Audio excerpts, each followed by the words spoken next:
All right, how's everybody doing today? Hotep, hey, this is Michael Imhotep, founder of the African History Network, host of the African History Network show. I'm a talk show host, researcher, lecturer, writer, and historian. So it is Wednesday, August 24th, 2022, and we are live here for a special edition of the African History Network show. So many of you all saw my Facebook post today. And we shared the live press conference that President Joe Biden did today, dealing with his announcement of student loan forgiveness. And a lot of you all, some of you all saw the press conference. I posted about it, did a number of posts on social media, was interacting with some of my Facebook friends as well. And there's a lot that people don't understand about what took place today. So we're going to break it down and let you know how significant this is, because this is huge. Okay. We're going to give you the facts on this and point you to some resources where you can do more research as well. But this is going to provide some type of student loan relief for up to 43 million borrowers, for up to 43 million student loan borrowers. Okay. So everybody share this broadcast on your social media platforms. Invite your friends to tune in also. Hopefully you can hear me okay. So let me know. Okay, I'm testing the audio. So let me know if you can hear me all right as well. Okay, so if we look at this graphic here, I want to pull this graphic up, and then we're going to look at some of the press conference from today. And then we're going to look at some fact sheets on this to give you a better idea of what's taking place. And this is an example of how elections have consequences. This is going to have a big economic impact for many people, especially many African Americans. Okay, so what to know about Biden's student loan forgiveness plan? Okay, number one, it forgives up to $10,000 in student loan debt if you only have student loans and no Pell grants. All right. If you have a combination of student loans and Pell grants, then up to $20,000 will be forgiven. Okay. Now, some people say, well, wait a second. I thought Pell grants you don't pay back.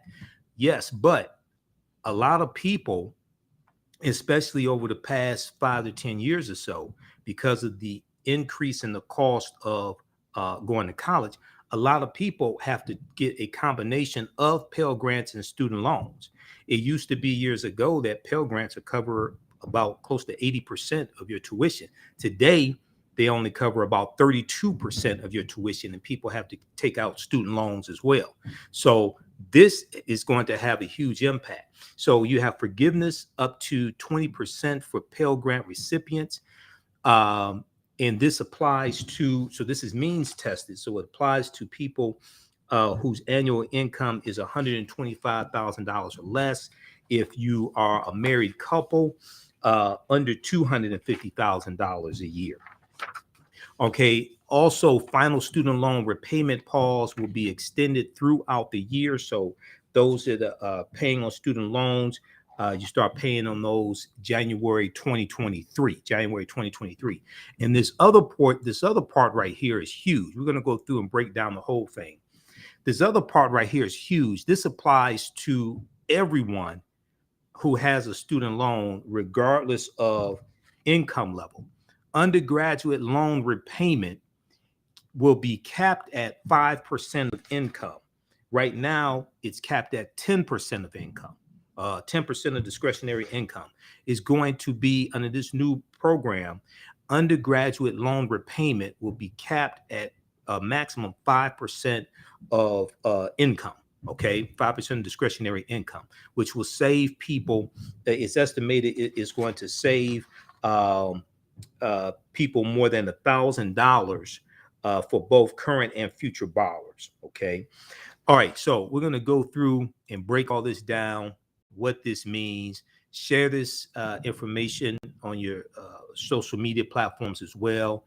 Invite people to tune in also. This is an example of how elections have consequences. Now, I hear people talking and, oh, this is nothing, this blah, blah, blah. Okay. What are Republicans offering? What are Republicans offering?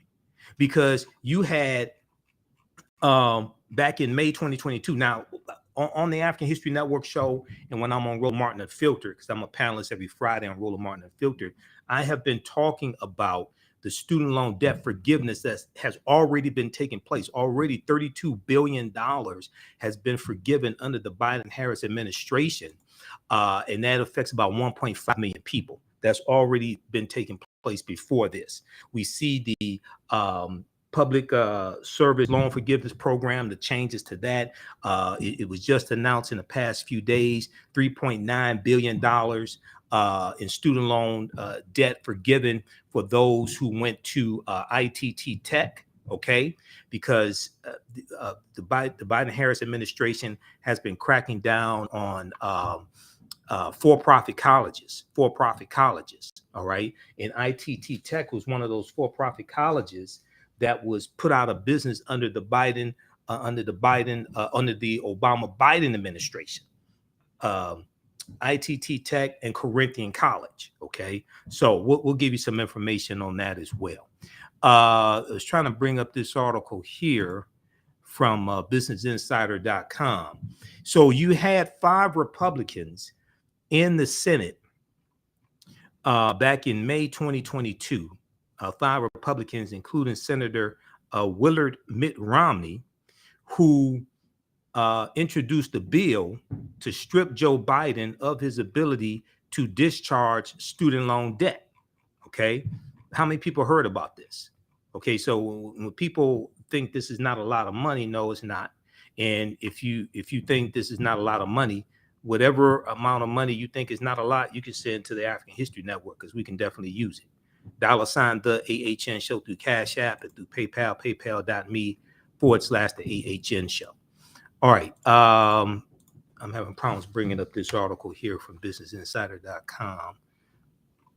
Okay, so we'll wait on that to load up. But let's look at, let's go to the press conference, okay? I want to go to the press conference that took place today. Then we're going to go through, look at some fact sheets here and break all this down for you. All right, so there's a huge press conference today at the White House. And let me test the audio. Should be good. Let's go to this press conference. 21st century, in my view, I think the vast majority of Americans, 12 years of universal education is not enough. And that we're going to be outcompeted by the rest of the world if we don't take action. But here's the deal. The cost of education beyond high school has gone up significantly. Nations have caught up and better prepared than any other nation. And I would argue that one of the reasons why we were so successful and have been so successful. But as you've all observed, other nations have caught up. In the 21st century, in my view, I think the vast majority of Americans, 12 years of universal education is not enough. And that we're going to be outcompeted by the rest of the world if we don't take action. But here's the deal. The cost of education beyond high school has gone up significantly. The total cost to attend a public 4-year university has tripled, nearly tripled in 40 years. Tripled. Instead of properly funding public colleges, many states have cut back their support. We were just talking about that in the Oval. Many states have cut back support for their state universities, leaving students to pick up more of the tab. And in 50 years, for 50 years, Pell Grants had been a key way for the federal government to help lower-income families, particularly those earning less than $60,000 a year to send their kids to college. Those Pell Grants used to cover 80% of the cost of going to a public 4-year college. Today, Pell Grants cover 30%, roughly 32%. That's 1/3 of the cost as opposed to before. It matters. I remember walking up, my dad, like probably a lot of your folks, cared a lot about your education. My dad's greatest regret was that he never got to go to college. And my dad was a very well-read man, particularly history, but it was a great regret. You know, he'd say, "Joey, you're going to be a college man." And I'd say, Dad, what does that matter? I mean, you can still get fired if you're a college man. He said, yeah, but they can never take it away from you. They can never take your education away. And I remember my senior year, I got into one of the little Ivies, and I got into a number of schools, and we're trying to get the money, even with financial assistance, to be able to go there. We had 4 kids, all of us wanting to go to school. And I remember going down after a baseball game. I went to a really good school up in Claymont, Delaware, on the Pennsylvania border, and drove down to Newark, Delaware, where my dad worked at an automobile agency. And I walked in, and I had my spikes, and because the reason I was going down, when your dad works in an automobile agency, you have a great advantage. You get a new car to go to the prom, or a good used car off the lot. You think I'm joking? I'm not joking. And so I went down to my 51 Plymouth with beach towels for. All right, let me just pause it here for just a second. Okay, so I think the audio cleared up. It was echoing, and I think the audio cleared up. All right. So was the audio okay? I switched inputs, and I think the audio cleared up. And just so people are clear, because you got people who have absolutely no clue what they're talking about, and then they want to talk about billions for Ukraine, which came from Congress, not Biden, because Congress appropriates based upon Article 1, Section 9, Clause 7 of the U.S. Constitution. Congress appropriates funds. The president signs off on it. So when you have, so it's important for people, this is what happens when people don't read. How much is this going to cost taxpayers? How much will this cost the federal government and taxpayers? According to an estimate using the model that the Wharton Business School at the University of Pennsylvania developed, the Wharton Business School is one of the top business schools in the country. The cost of the $10,000 cancellation initiative alone could raise between $300 billion to $980 billion of taxpayer dollars. What the hell does Ukraine have to do with this? The annual federal budget is $5.8 trillion. The 2023 annual federal budget, which is at whitehouse.gov, you can read it yourself, is $5.8 trillion. What the hell does money for Ukraine have to do with this? Come on, people. I don't know where y'all get this simple Simon ass nonsense from. All right, let's continue. This is why here we deal with facts and evidence. All that bullshit y'all see floating around on social media, we don't deal with that here. This is I'm a researcher. I don't do stuff like that. Okay. Seat covers. Let's go back to this. And I had my uniform on, my spikes off. I ran in, and the woman's name was Mary, who ran the place. I said, Mary, where's Dad? She said, he's out in the lane going into the repair shop. Give him my word, true story. And my dad was a well-dressed, refined fella, and I walked out, and my dad was pacing back and forth between the big garage door going into the repair shop and the door going out of the showroom. And he looked up, he said, oh, Joey, honey, I'm so sorry. I'm so sorry. And I thought, God, something happened. This is before cell phones. Thought something happened to one of my brothers or my sister or my mom or something. I said, what's the matter, Dad? He said, I went to see, the guy's name was Charlie Delcher, who was a vice president of the Farmers Bank, which was a state-owned bank that did a lot of the financing of people wanting to purchase a car. He said, I went to Charlie and asked to borrow the money. He said, he won't lend it to me. He said, I'm so ashamed. I'm so damn ashamed. You know, my dad would, my dad was like millions of parents all across the country. Want to help the kids to get to school, but there was just no way to be able to do it. And because he believed, as I do, that education was a ticket to a better life. It's something Jill and I, Kamala and Doug, we understand deeply. I'm sure the vast majority of you do as well. But over time, that ticket has become too expensive for too many Americans. All this means is an entire generation is now saddled with unsustainable debt in exchange for an attempt, at least, at a college degree.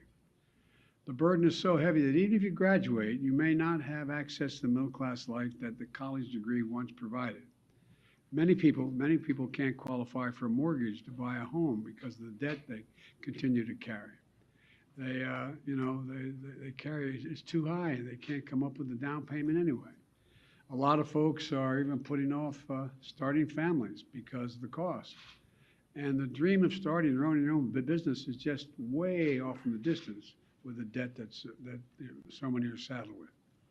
Many of you had to leave school because the financial strain was much too high. About a third of the borrowers have debt but no degree, and worst of both worlds, debt and no degree. The burden is especially heavy on Black and Hispanic borrowers, who on average have less family wealth to pay for it. They don't own their homes to borrow against to be able to pay for college. And the pandemic only made things worse. But we responded aggressively to the pandemic to minimize the economic impact of the harm of COVID imposed on individuals, families, and businesses. You all were there with recovery. Look, we increased unemployment benefits for workers who were laid off.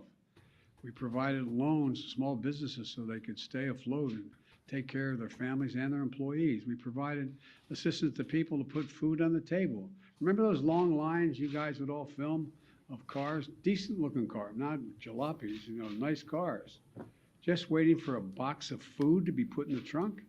In the United States of America, waiting for over an hour to get food in a trunk? And we provided rent and mortgage assistance to keep people from being evicted and thrown out in the street. Our approach to help Americans who need it the most was necessary, and it was the right thing to do, and it helped people avoid financial crisis, which helped our whole country as a consequence of that. That didn't benefit them, it benefited the whole economy. Our approach is why America's economic recovery was faster and stronger than any other advanced nation in the world. Now it's time to address the burden of student debt in the same way. Working closely with the Secretary of Education, he's got the hard job, Secretary Cardona.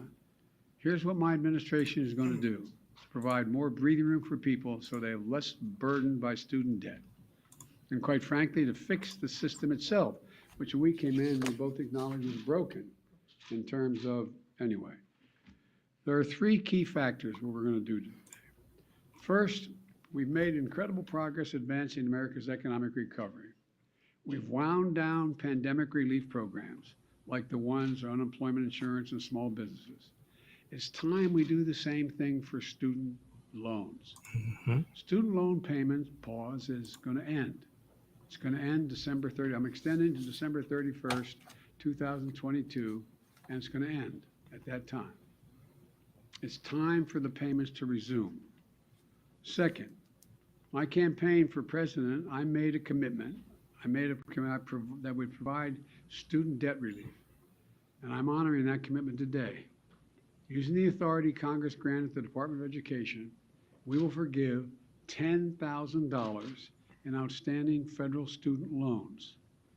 In addition, students who come from low-income families, which allowed them to qualify to receive a Pell Grant, will have their debt reduced $20,000. Both of these targeted actions are for families who need it the most. Working and middle-class people hit especially hard during the pandemic, making under $125,000 a year. You make more than that, you don't qualify.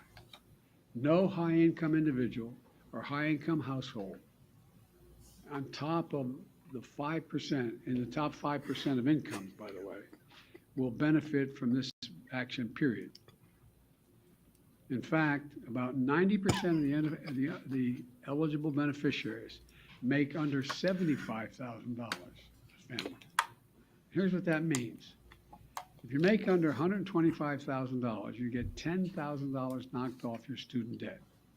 If you make under $125,000 a year and you received a Pell Grant, you'll get an additional $10,000 knocked off that total, for a total of $20,000 relief. 95% of the borrowers can benefit from these actions. That's 43 million people. Of the 43 million, over 60% are Pell Grant recipients. That's 27 million people who will get $20,000 in debt relief. Nearly 45% can have their student debt fully canceled.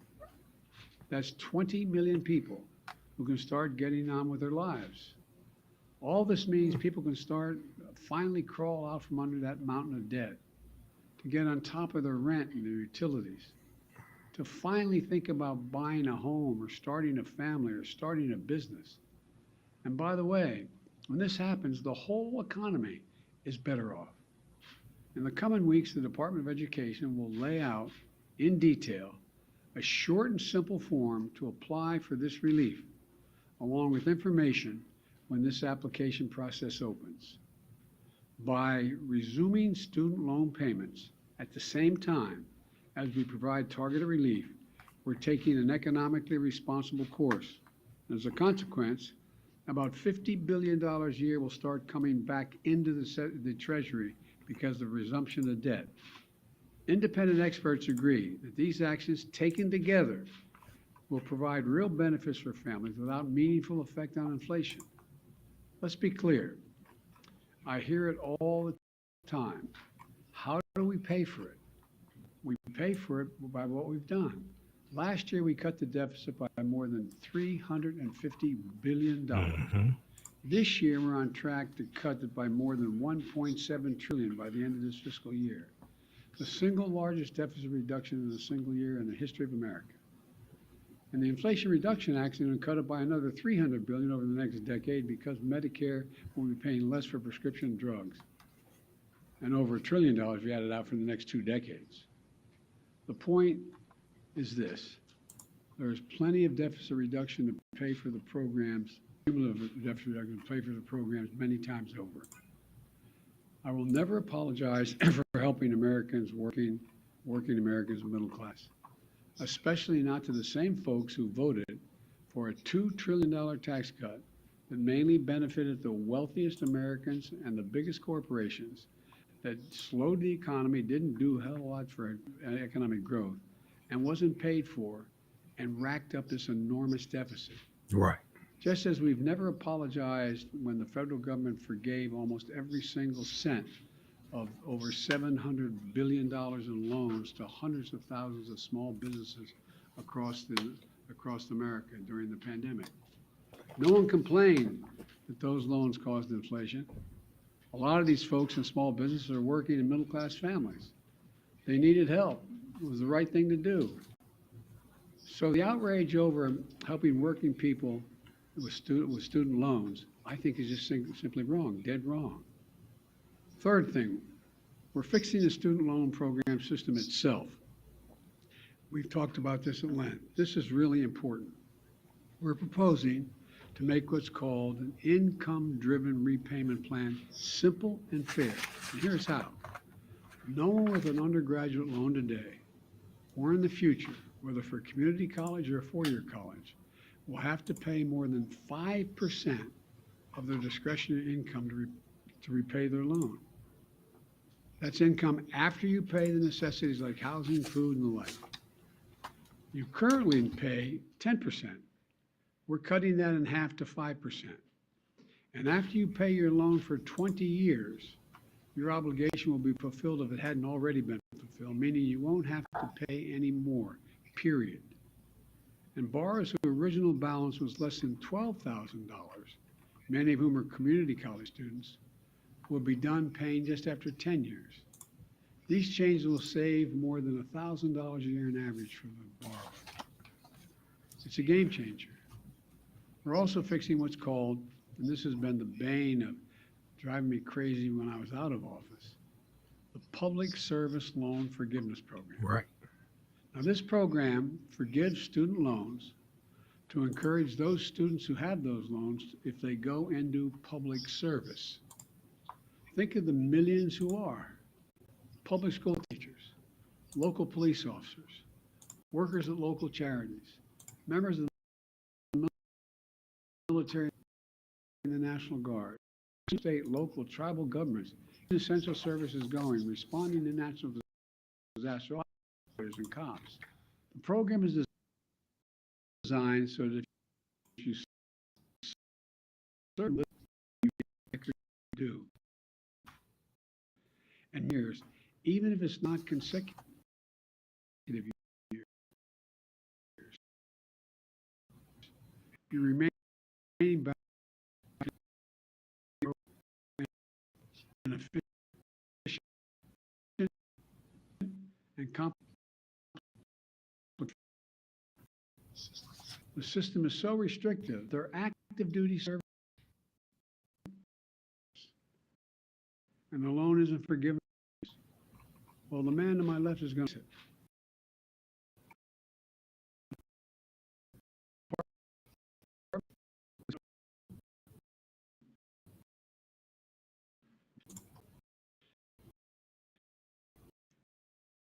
credit public service, so it counts more than 175 police officers, $1 billion. All right, stand by. Let me refresh the screen just a second. Stand by, everybody. Let me refresh the screen.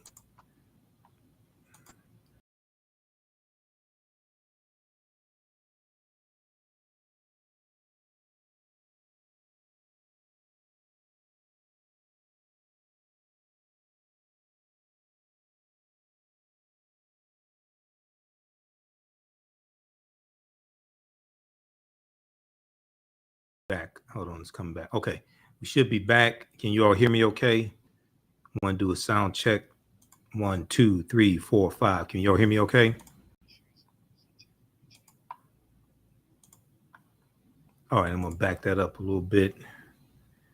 Okay. All right.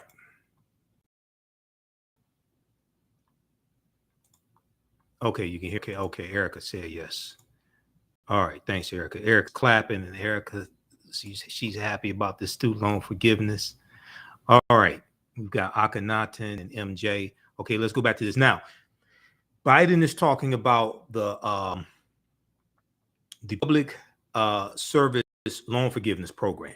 Okay, and this is something that I've been talking about on the History Network show, especially when I was on Friday, and when I'm on Roland Martin Unfiltered. Because when I was on Roland Martin Unfiltered, when I guest hosted, I made it a point that his producer asked me, okay, what are some of the topics you want to talk about? And they just did another round of student loan forgiveness, like in a day or two of me hosting. So I said, we have to talk about this because a lot of people don't know about this. Now, this article came out March 1st, 2022. I've talked about it on my show number times.com. The other articles that deal with this. Thousands of jobs qualify for expanded student loan forgiveness program. Thousands of jobs qualify for expanded student loan forgiveness program. Okay. This is from March 1st, 2022. Let's close out some of these ads. Okay. I hate it. They want me to get another subscription, 15 subscriptions to all these different news sources. Under 18. Now, this is what Biden is talking about. Public service loan forgiveness program. Under a temporary expansion of a key federal student loan forgiveness program for public service workers, let's blow this up, thousands of jobs will qualify and 1 million borrowers may ultimately benefit. This is going on right now. People are getting their student loans discharged through this right now. It's been going on since about March of this year. Okay. This is before the $10,000 to $20,000. So they go through and lay out the details. The new changes to student loan forgiveness program for public service workers. They go through, break this down. Teachers, police officers, EMT, fire department, things like this. Okay. So go read this article here, because this part, what Biden wrote out today, is dealing with 3 parts. We're going to go through the 3 parts here in just a minute. But one of those deals with the changes to the public service loan forgiveness program. Okay. So read this article here from Forbes.com. Thousands of jobs qualify for expanded student loan forgiveness program. All right. Okay. I want to go back to the press conference here. Stand by. Okay. The loan isn't forgiven as promised. It's outrageous. Well, the man to my left is going to fix it. The Department of Education has recently proposed changes that will make this program work better and over the long term, much better. And now the department issues emergency temporary changes to retroactively credit public service so it counts and loans are forgiven. Since I've been in office, more than 175,000 teachers, nurses, police officers have been able to get over $10 billion in loan forgiveness so far through this program. But this opportunity expires on October 31st, 2022. So my message to all servants, all public servants, all those who are the ones that are volunteering, is out with student debt to go. Here's what you want, if you're worried about how to do it, go to pslf.gov before October 31st to see if you qualify for public service student loan forgiveness. This is another game changer. Mhm. And we're going to have people who are there to help get you, help direct you and work you through the process. And one more big change we're making to the system is we're holding colleges accountable for jacking up costs without delivering value to students. We've all heard of those schools luring students with a promise of big paychecks when they graduate, only to watch these students be ripped off and left with mountains of debt. And my predecessors looked the other way, for some reason, good reason, That was Trump. to do anything about this fraud. My administration is taking it on. For example, the Department of Education works with private education associations to accredit colleges and universities so they can receive federal aid. Well, last week, the Department of Education fired a college accreditor that allowed colleges like ITT and Corinthian to defraud borrowers. And combined with our emergency actions, the Public Service Forgiveness Program and other actions we've taken, we've been able to cancel more than $32 billion in student debt for 1.6 million borrowers, including those defrauded by these bad acting schools. Our goal is to shine a light on the worst actors so students can avoid these debt traps. Now, I understand not everything I'm announcing today is going to make everybody happy. Something is too much. I find it interesting how some of my Republican friends who voted for those tax cuts and others think that we shouldn't be helping these folks. Something is too little, but I believe my plan is responsible and fair. It focuses the benefit on middle class and working families. It helps both current and future borrowers, and will fix a badly broken system. These actions build on my administration's effort to make college more affordable in the first place. It includes unprecedented investments, nearly $6 billion in historic Black colleges and universities, much of which is focused on pandemic relief to help students cover tuition and other costs so they can stay in school. And I must be honest with you, I'm going to continue to fight for doubling the Pell Grants. I didn't get that done this time. Let me say it again. 12 years of universal education is not enough. I'm going to continue to work for universal pre-K for every 3- and 4-year-old. And let me close this. I ran for office to grow the economy from the bottom up and the middle out. Because when we do that, everybody does better. Everybody does well. The wealthy do very well. The poor have a way up, can have breathing room. And that's going to help America win the economic competition of the 21st century. Because much of my time spent, how do we remain the most competitive nation in the world with the strongest economy in the world, with the greatest opportunities in the world? That's what today's announcement is about. It's about opportunity. It's about giving people a fair shot. It's about the one word America can be defined by, possibilities. It's all about providing possibilities. We're going to have a lot more to say about this. There's a lot of material that's going to be put out as to how this is being implemented. And I want to thank you all, and God bless you all. Thank you, thank you, thank you. Mr. President, how much advance notice did you have of the FBI's plan to search Mar-a-Lago? I didn't have any advance notice, none, zero, not one single bit. Thank you. Mr. President, is this unfair to people who paid their student loans or chose not to take out loans? All right. Is it fair to people who, in fact, do not own multi-billion-dollar businesses to see why these guys get lost? Is that fair? What do you think? All right. So that was Peter Ducey's punk ass from Fox News that asked the question, how much advance notice did you get that the FBI was going to serve a search warrant at Trump's Mar-a-Lago? Okay. The question that Peter Ducey is a little spoiled brat. His father, Steve Ducey, who anchors Fox and Friends on Fox News Channel.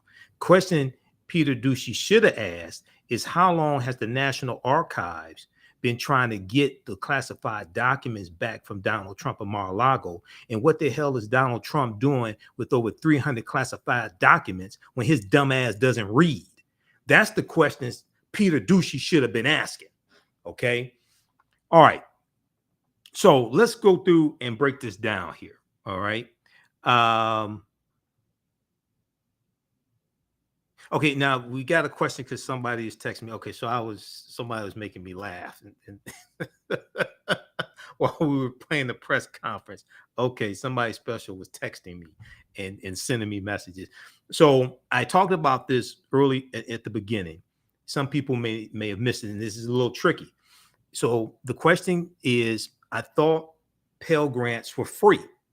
Pell grants are free, but as Biden mentioned in the beginning of this presentation, and those who are in college recently know, years ago, Pell grants used to cover about 80% of your tuition, okay? But because of the rising cost of tuition, today, Pell grants cover about 32%. So Pell grants are based upon income, and usually lower middle class, lower income people can apply for Pell grants, and a grant you don't pay back. But over the last few years, because of the increasing cost of tuition, more and more people have had to take out a combination of Pell grants and student loans. So if you had, what he's saying is, and this was something that was unexpected because he ran on canceling $10,000 of student loan debt. But what he unveiled today is that if you have a combination of Pell grants and student loan debt, you can get up to $20,000 discharged, $20,000 forgiven, up to $20,000 forgiven. All right. Now, he mentioned ITT Tech. Now, this is very important. I've talked about we're going to go through and break down all this stuff. Okay. So you can post your questions here. That's fine. All right. And if you have my number, you can text me also. Okay. I've talked about ITT Tech before, as well as Corinthian College. They were shut down under the Obama administration because what the Obama administration did, and under his Department of Education, they cracked down on for-profit colleges. And you remember, you remember you used to see the commercials for ITT Tech. You can come here and learn electronics and computer science or whatever it is, right? And they would run the commercials, during Jerry Springer and Maury Povich during the daytime. They run these commercials. These were for-profit colleges like Corinthian College as well. These for-profit colleges disproportionately target African Americans and Latinos. And we're trying to better ourselves. So we may not want to go to a 4-year institution. We can go through one of these colleges that are specialized, and then we take out the student loans. We get saddled with student loan debt, and they don't place us in a job that will cause us to make the type of money that they said that they promised we were going to make when they were recruiting us, or maybe a job that really don't have a whole lot to do with the diploma or certification you got from ITT Tech or Corinthian College. Okay, so now this right here is from the Department of Education. Okay, ed.gov. Ed.gov is Department of Education. So now this is from August 16th, 2022. August 16th, 2022. How many people heard about this? Education Department approves $3.9 billion group discharge for 208,000 borrowers who attended ITT Technical Institute. Okay, the department also initiates the formal process to recoup approved borrower defense claims from DeVry University. So they've been, so they have announced student loan forgiveness for ITT Tech as well as Corinthian College, and they're working on something for DeVry University as well. Now, if you look at this, then we're going to get to the information today. But this is important because all this stuff has been going on. There's been about 1.5 million people who have already had their student loans discharged. Okay, this is before the announcement today. There was, and you're talking about, let me see, how much is that? You're looking at 32 billion. Yeah, 32 billion already discharged. I was having a conversation with somebody on social media earlier today. They didn't even know about this. This is the type of information that I've been talking about on the African History Network show. Okay, that all that gossip and Simple Simon nonsense, we don't deal with that here. Erica watches the show. This is the type of information I've been dealing with. This is stuff you can use. This is stuff that will save you money. Okay. Today, this was August 16th that this came out.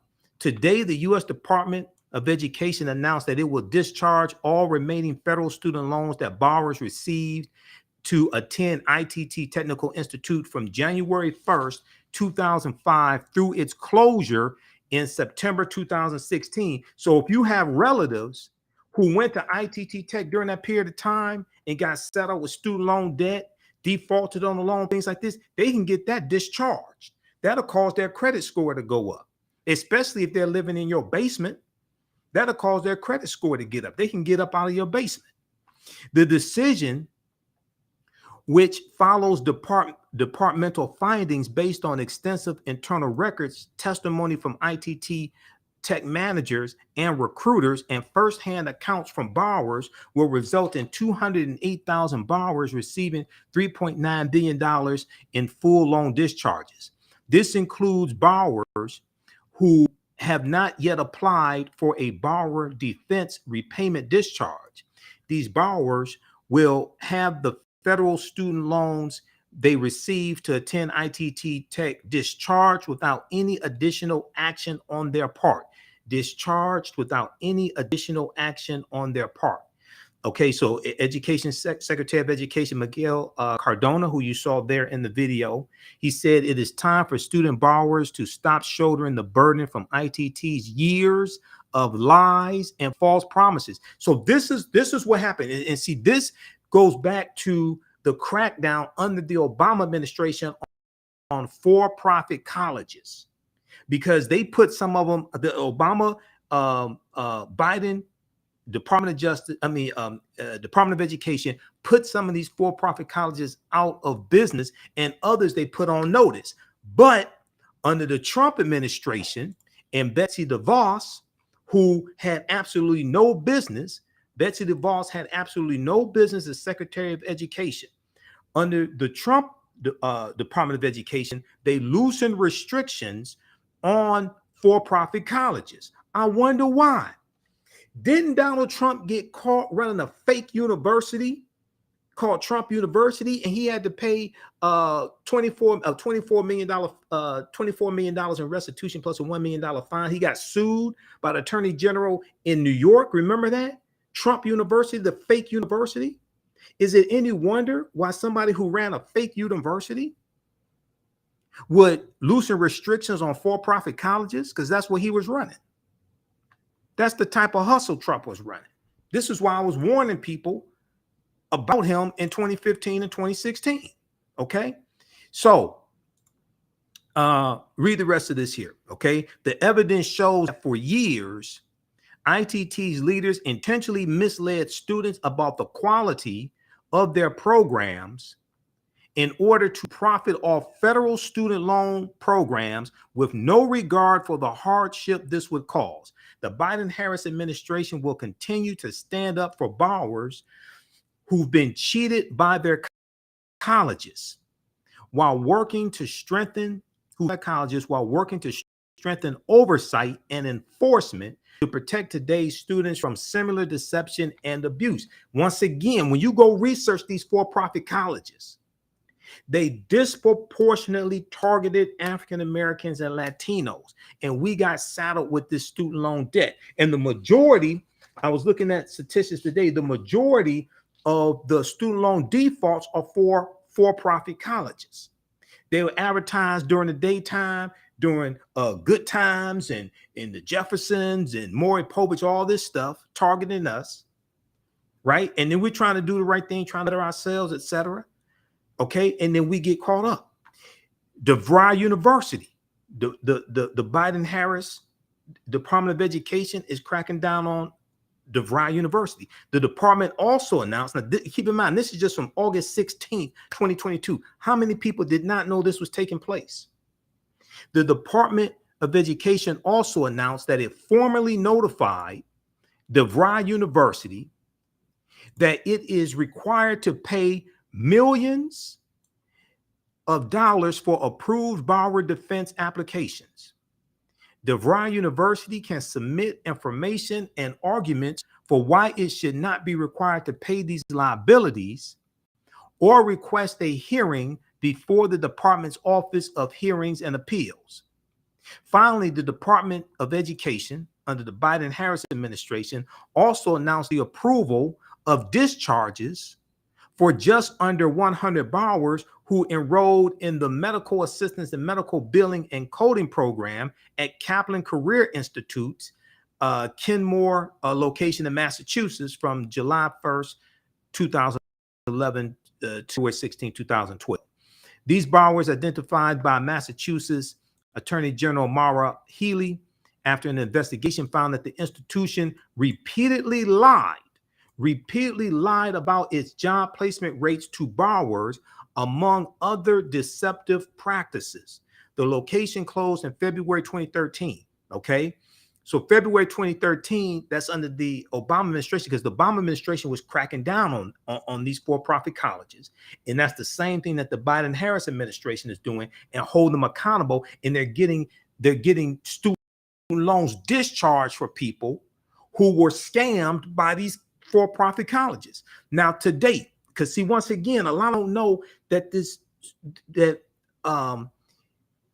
student loan forgiveness has already been taking place for about 1.5 million people. These are some of the things I've been talking about on the African History Network show. Today's actions brings the total amount of loan relief by the Biden-Harris administration to nearly $32 billion, nearly $32 billion for 1.6 million borrowers. That's before the announcement today. This type of loan forgiveness has been going on. This includes $13 billion related to institutions that took advantage of borrowers, the for-profit colleges. It represents the department's continued commitment to providing debt relief for eligible borrowers. Okay, this is an example of how elections have consequences. Okay, because under the Trump administration, we're going to post a link here on the thread of the broadcast. Go read this. This is at the Department of Education, ed.gov. Because under the Trump administration, they loosened the restrictions on for-profit colleges. It let them get away with a lot of stuff. Okay, now let's look at what happened today. Everybody all right?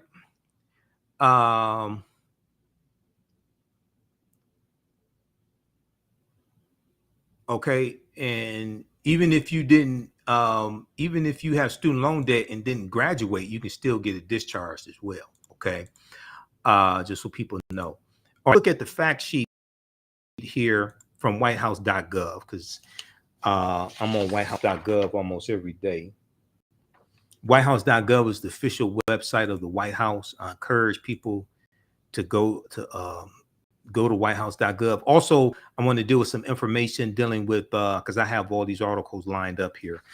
I want to deal with some information dealing with the people say, oh, Biden should just forgive all student loan debt. He does not have the authority to do that. He does not, based upon the Article 2 powers of the U.S. Constitution given to the executive branch of the federal government. He does not have the authority to do that. And people have been misunderstanding the Higher Education Act of 1965, thinking it gives him this authority. No, it doesn't. Now, something that's very interesting today, I was reading, number one, I read the fact sheet here from White.gov. This right here. How many people read this? This is the fact sheet about the announcement today. Number two, I was reading articles from Washington Post, New York Times, NBC News, ABC News. Like this is the ABC News article here that I printed out. I posted this article on our Facebook fan page, the African History Network. This is the article from ABC News. Okay.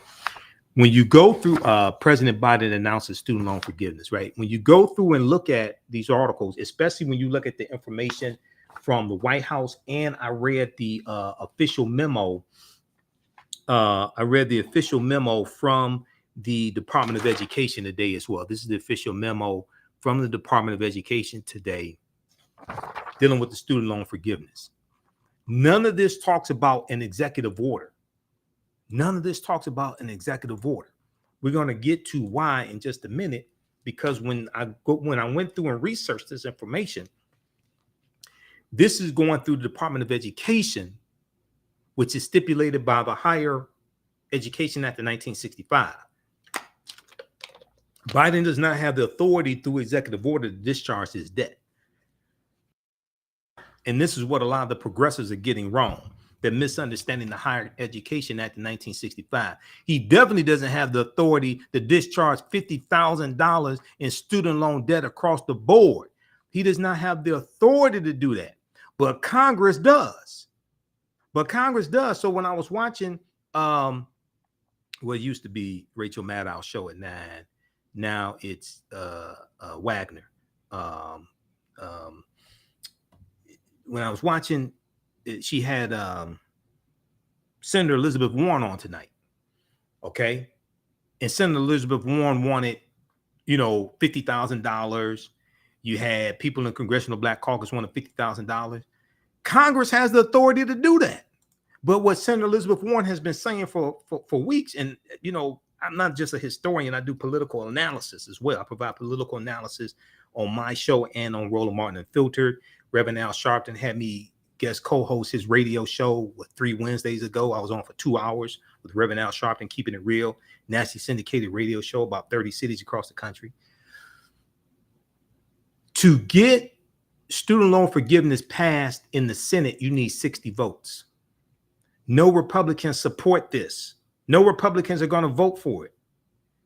So a lot of the progressives are trying to get Biden to do it. Biden don't have the authority to do it. We're going to get to more information on why he does not have the authority to do this. But let's go through and look at this here.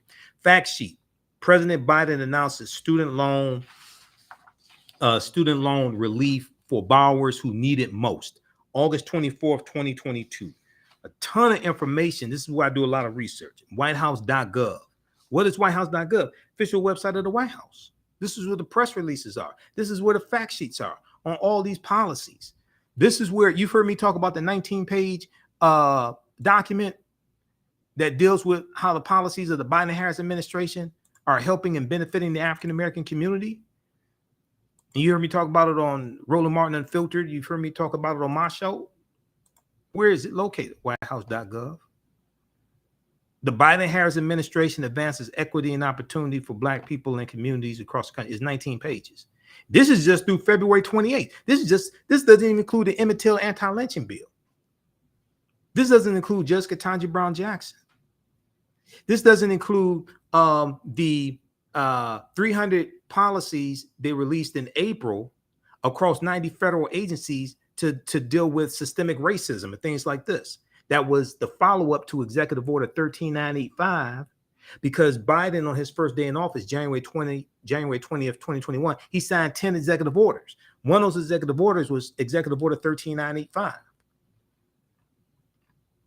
So this is why when I hear people say Biden isn't doing anything to help Black people, I'm like, yo, Simple Simon ass don't read a damn thing. The evidence is there. If you just did something as simple as Google, how have the policies of the Biden-Harris administration helped African Americans? This is the first thing that comes up. This is why, see, there's a real disinformation campaign going on attacking the African American community. And some of them are our own people out here lying to us. And they have to be getting paid to lie to us because they can't be that stupid for free. They have to be getting paid to lie to us and pimp us. The evidence is there. This is why this show is different. We don't deal with that simple Simon ass nonsense.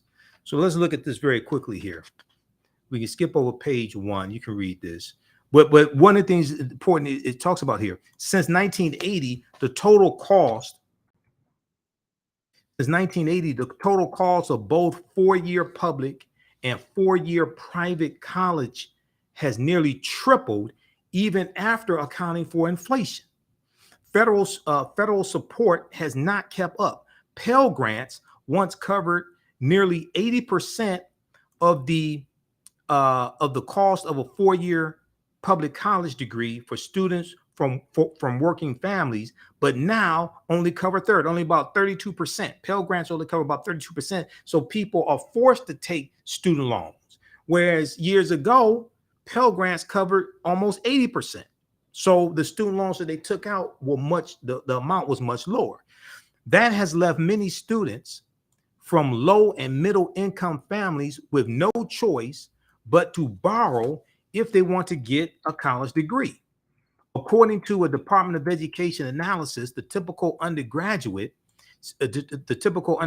student with loans now graduates with nearly $25,000 in debt. Okay, so they show this chart here. The cost of attending has skyrocketed, but federal support has not kept pace. The cost of attending college has skyrocketed, but federal support has not kept pace. Cost of college attendance and maximum Pell grants in 2021 dollars. They look at the period of time 1980 to 2021. Okay, so you can check this out yourself. All right.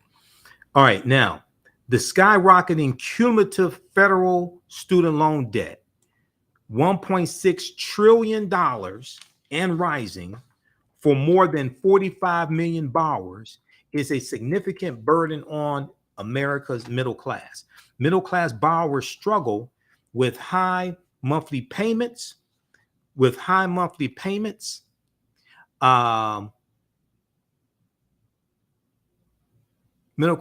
class borrowers struggle with high monthly payments and ballooning balances that make it harder for them to build wealth, especially African Americans, harder for them to build wealth, like buying homes, putting away money for retirement, and starting small businesses. For the most vulnerable borrowers, the effects of debt are even more crushing. Nearly 1/3 of borrowers have debt but no degree.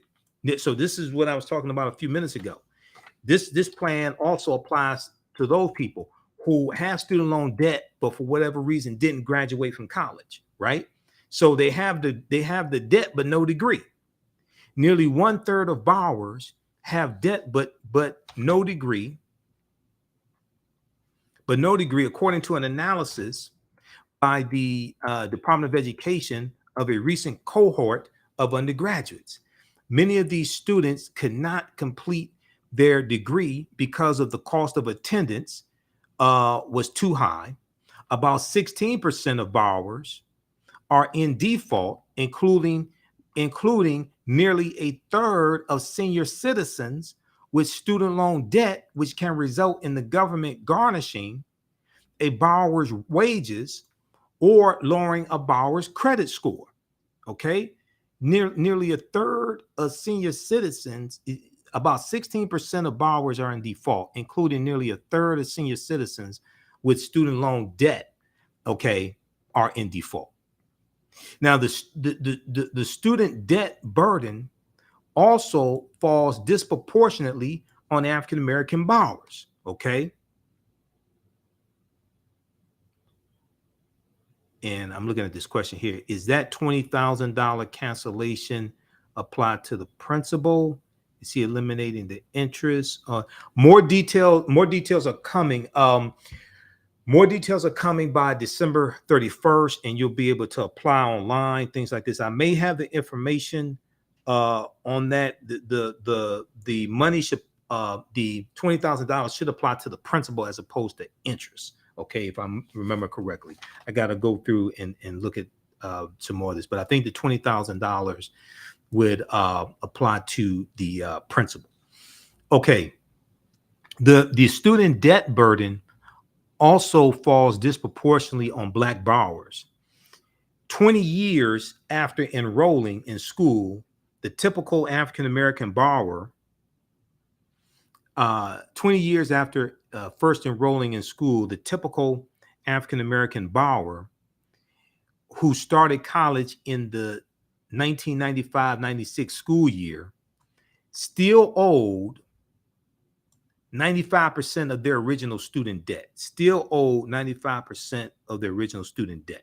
Okay. So they were just paying on the interest.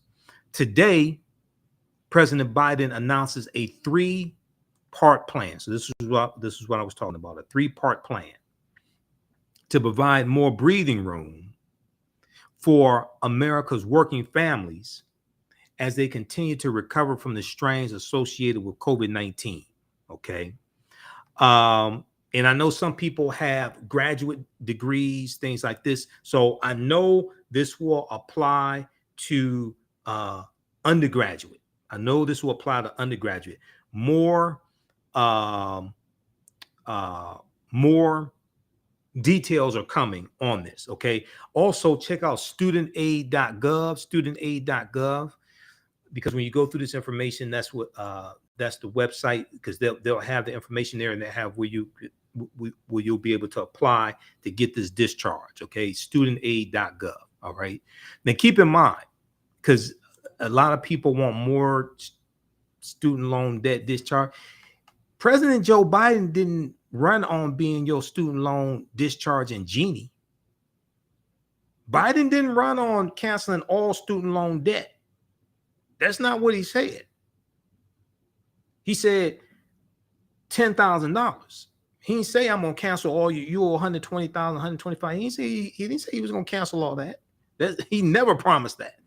He actually, the 20,000 is above and beyond what he said, but there's more here that impacts everybody, because when you cap how much you pay back annually at 5% instead of 10%, that'll say that applies across the board to everybody, regardless of whether they qualify for the student loan forgiveness or not. That's part of this as well. So people have to understand, Biden never, he did not run on canceling all student loan debt. Now, Elizabeth Warren said $50,000, but as we're going to get into the information, the president does not have the authority to discharge that type of debt, and the president does not have authority to do broad student loan discharging, okay, of debt. It has to be means tested, and it has to be targeted. Congress does have that authority.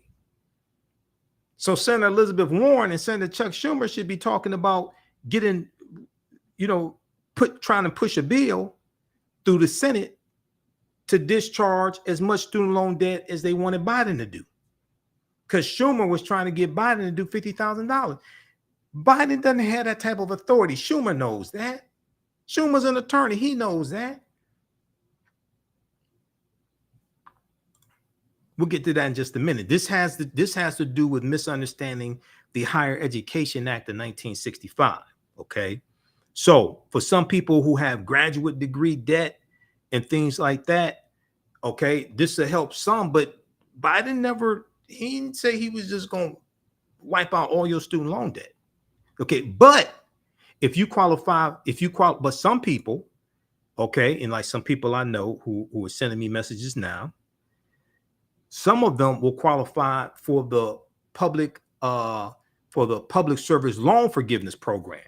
So you want to, because I think the deadline on that is something like October 31st. Okay, so you want to go to pslf.gov for the public student loan forgiveness program. This is what's taking place now. And this is this is forgiveness that has been going on since March of this year. And this is something Biden talked about today. pls.gov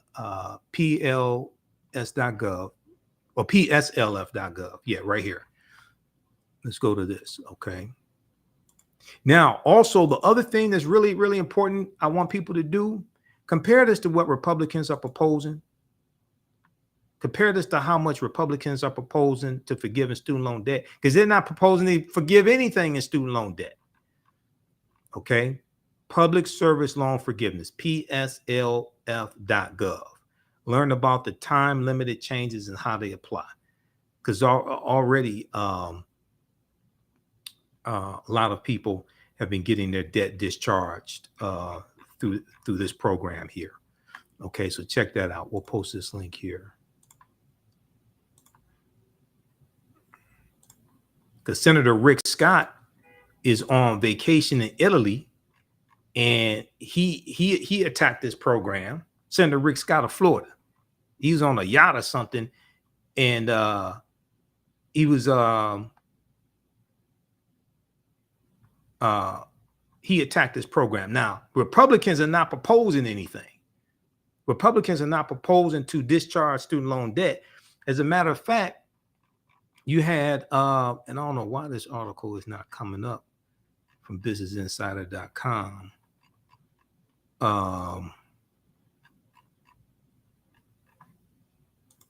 You had 5 Republicans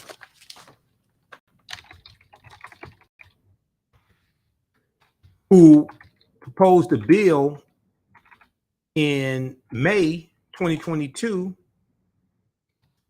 to strip Biden of the ability to discharge student loan debt.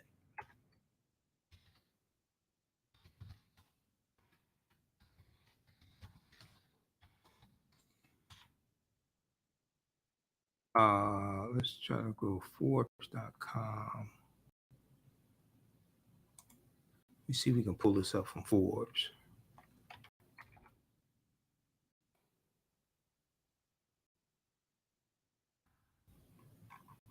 Because see, a lot of times people just like want perfection and just no, don't compare Biden to the almighty, compare Biden to the alternative.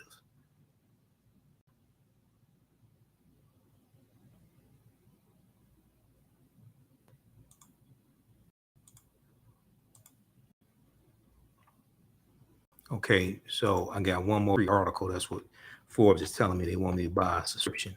Mitt Romney proposes bill to stop Biden from canceling student loans. Did y'all hear about this? I talked about it here on this show. Mitt Romney, Senator Mitt Romney of Utah, proposes bill to stop Biden from canceling student loans.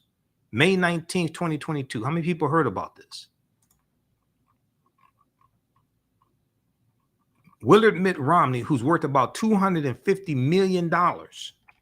He's worth about $250 million. And I close this stuff out. This is why I hate Forbes. They got too many videos popping up. Senator Mitt Romney wants to stop President Joe Biden from canceling student loans. Mitt Romney and 4 Republican senators introduced the Student Loan Accountability Act,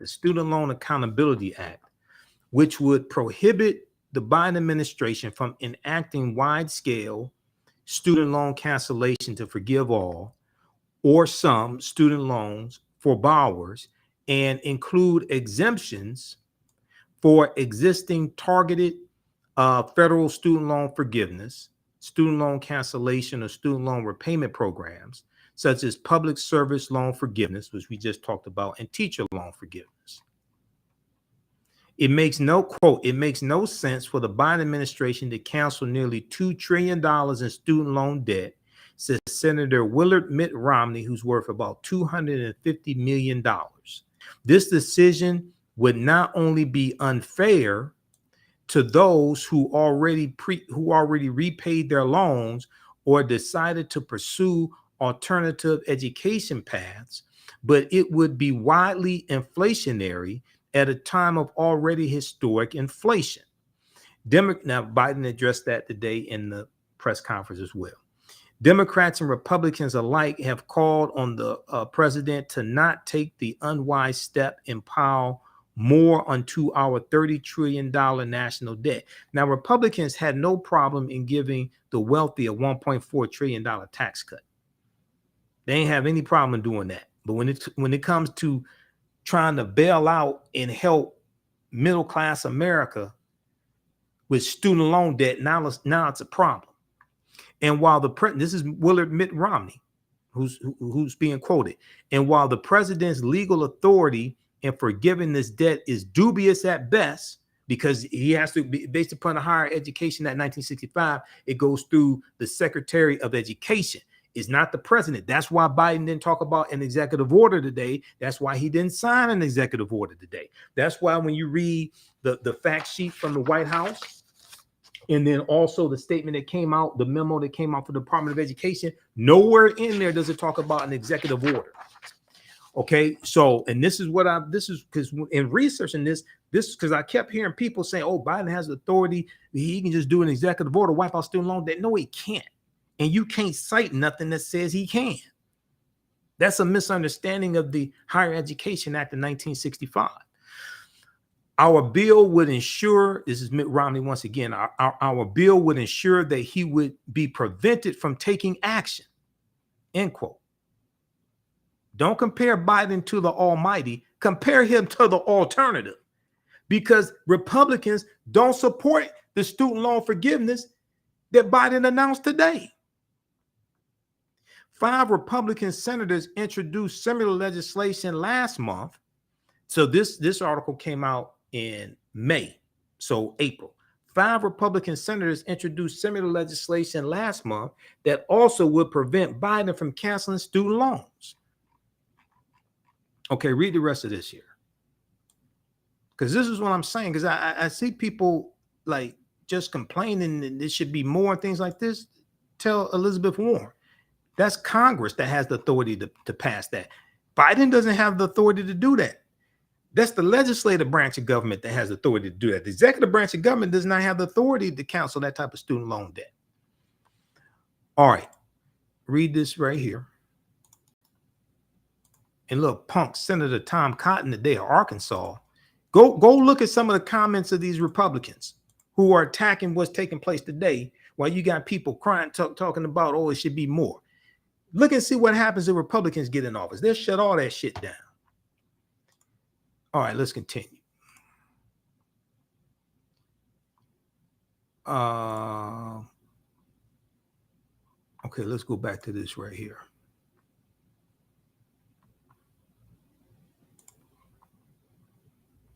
All right, I want to go back to the fact sheet here, right here. Okay, 3-part plan.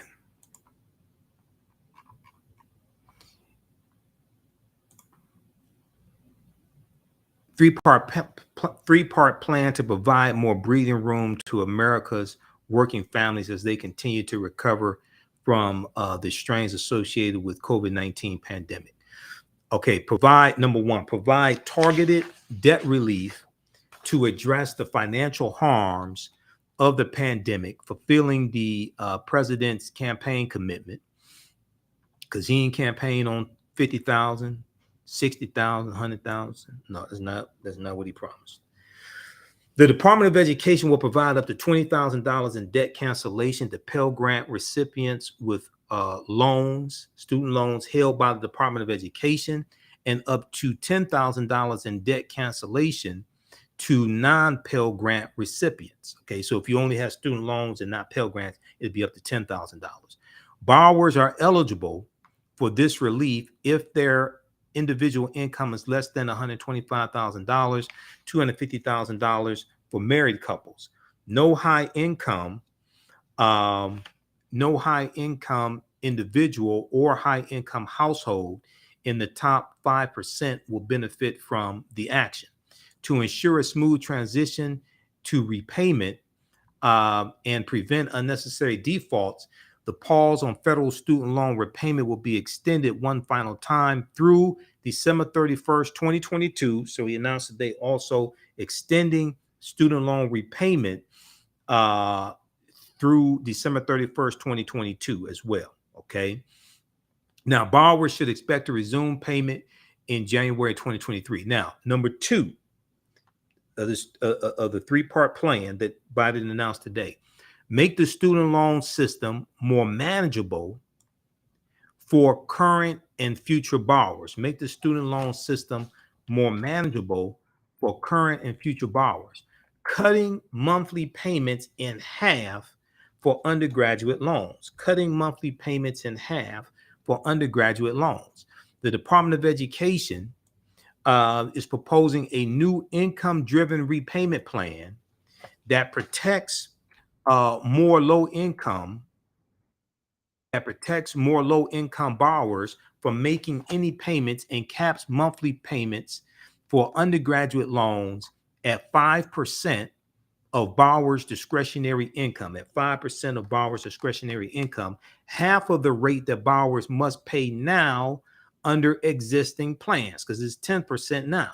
This means the average student loan payment will be lowered by more than $1,000 for both current and future borrowers. Okay, the annual student loan payment will be lowered by more than $1,000 for both current and future borrowers. Number 3, fixing the broken public service loan forgiveness program, and we were just talking about this, the PSLF, Public Service Loan Forgiveness Program, fixing the Public Service Loan Forgiveness Program by proposing a rule that borrowers who have worked at a nonprofit organization, it's a whole lot of people I know who work at nonprofit organizations. Some of them have been sending me messages, okay, who have worked at nonprofit organizations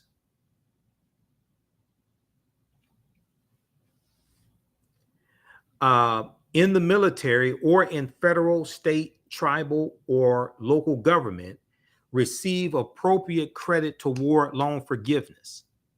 These improvements will be temporary changes the Department of Education has already made to the Public Service Loan Forgiveness Program, because this goes back to March of 2022. This is what I've been saying. They've been forgiving student loan debt under this program since March, and a lot of our people don't know this, and many of our people will qualify for this, under which more than 175,000 public servants have already had more than $10 billion in loan forgiveness approved. That's just this year. This is what's been going on, and a lot of our people don't know this.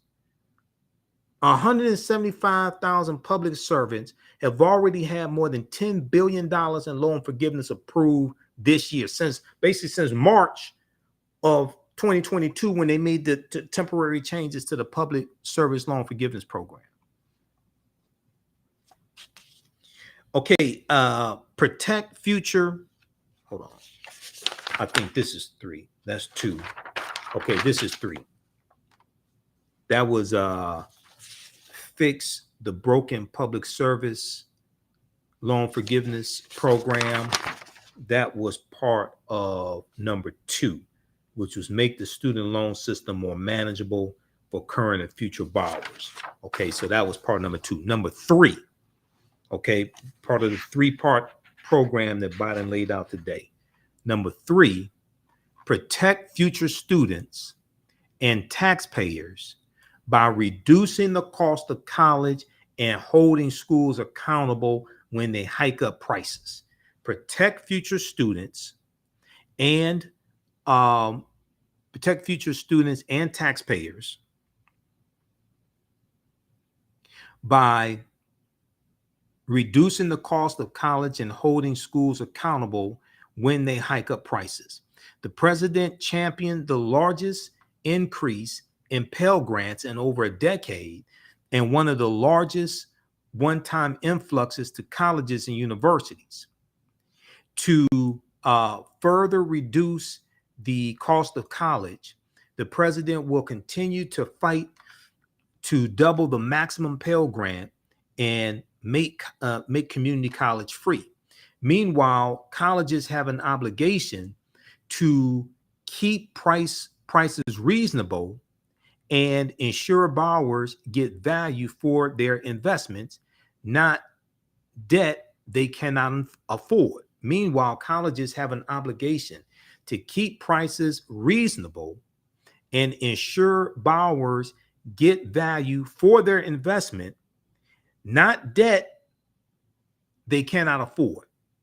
The Biden-Harris administration has already taken key steps to strengthen accountability, including in areas where the previous administration, the Trump administration, the coup plotters, weakened these rules.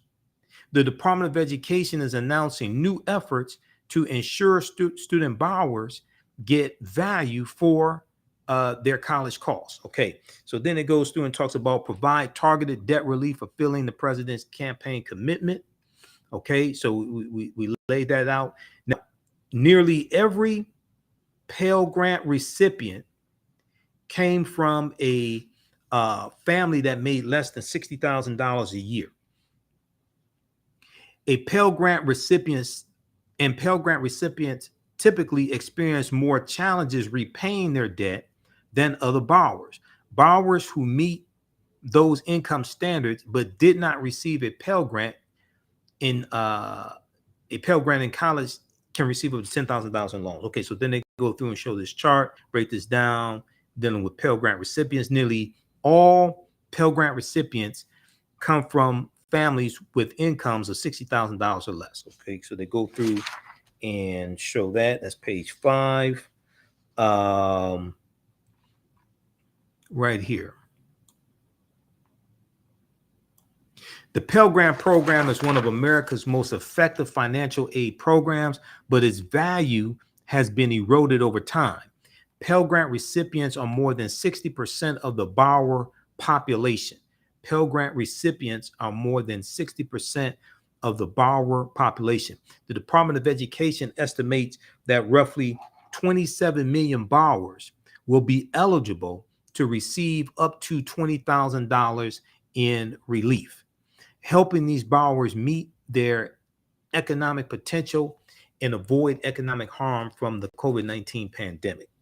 Okay, current students with loans are eligible for this debt relief. Borrowers who are dependent students will be eligible for relief based on parental income rather than their own income. If all borrowers claim the relief they are entitled to,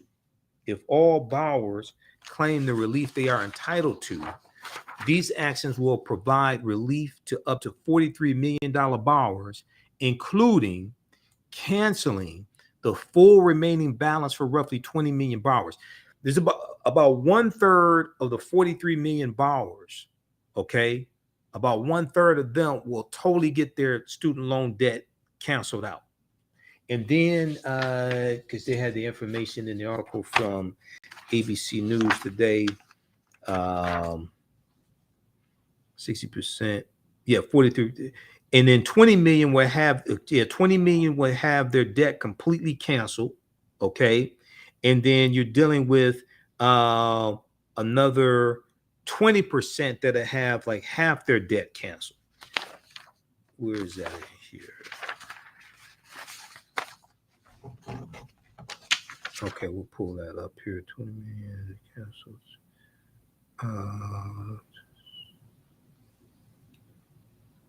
All right. We'll find that here.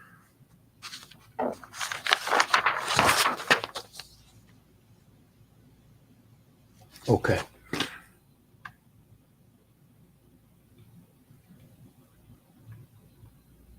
Okay, help borrowers of all ages. The Department of Education estimates that among borrowers who are eligible for relief, 21% are 25 years and under, and 44% are 26 to 39.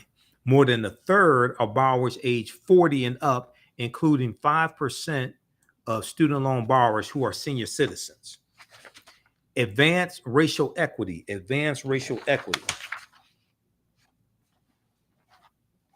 Okay, and we'll come to that here in just a second. How's everybody doing? Share this broadcast on your social media platforms. Invite your friends to tune in also. Hopefully you're learning a lot. Michael Imhotep, founder of the African History Network, host of the African History Network show.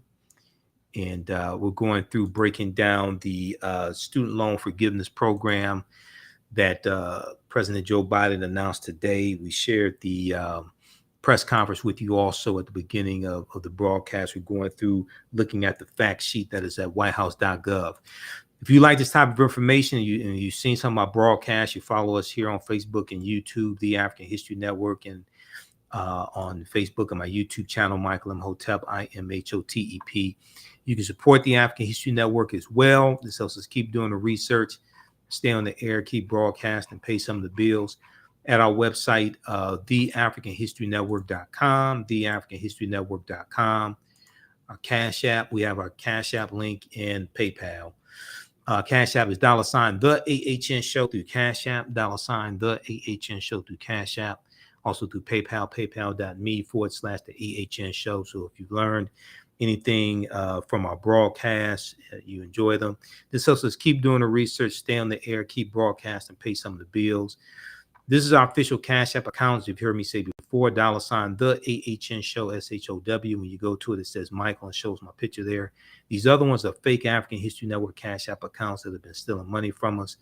I'm trying to get them shut down. There's some other fake ones out there that I'm trying to get shut down also, okay? And then also I teach online history classes on Saturdays and Sundays.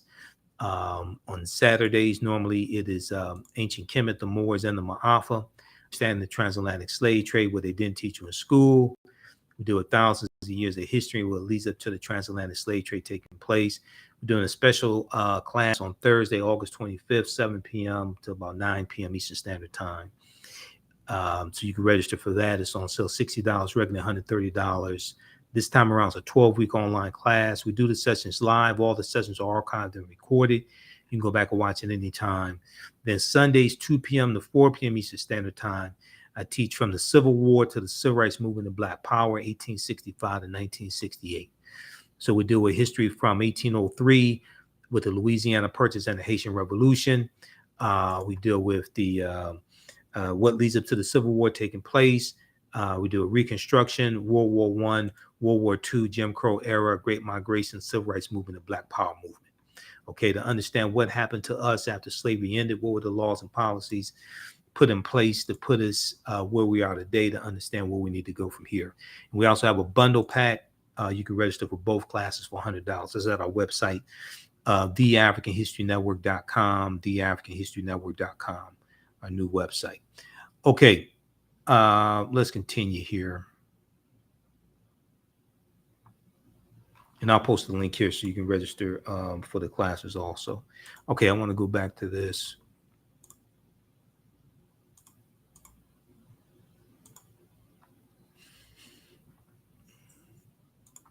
All right, and let me post this. Okay, advanced racial equity.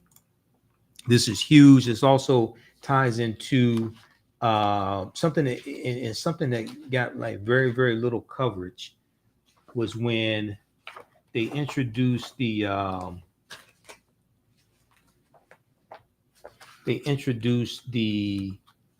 results of Executive Order 1395, which dealt with this right here. Biden-Harris administration unveils government-wide action plans on racial equity. We'll come to that in just a minute. That got very little coverage. Let me go to this right here.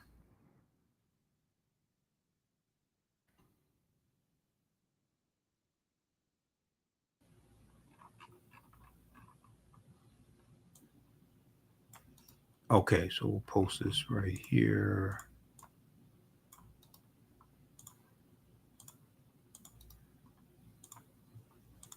All right. What about the students that went to Brown Mackie College? I'm not familiar with that. All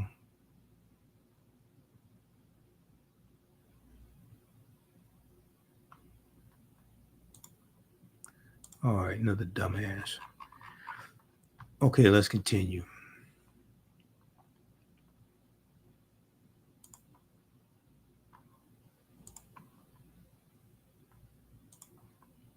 Okay, by targeting relief to borrowers with the highest economic need, the administration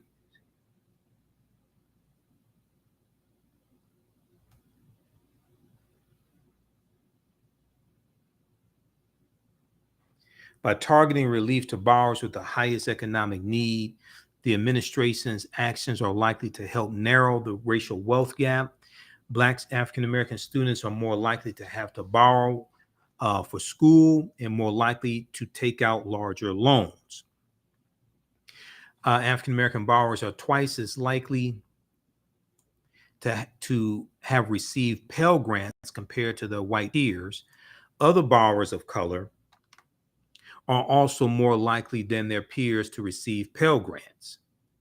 That is why an Urban Institute study found that debt forgiveness programs targeting those who receive Pell grants while in college will advance racial equity.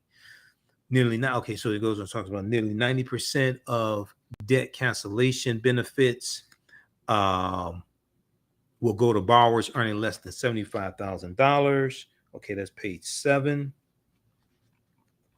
Okay, you can check that out. Okay, so they talk about the American Rescue Plan, the $1.9 trillion American Rescue Plan that no Republicans in the House or the Senate voted for. So once again, don't compare Biden and Democrats to the almighty or perfection. Compare them to the alternative.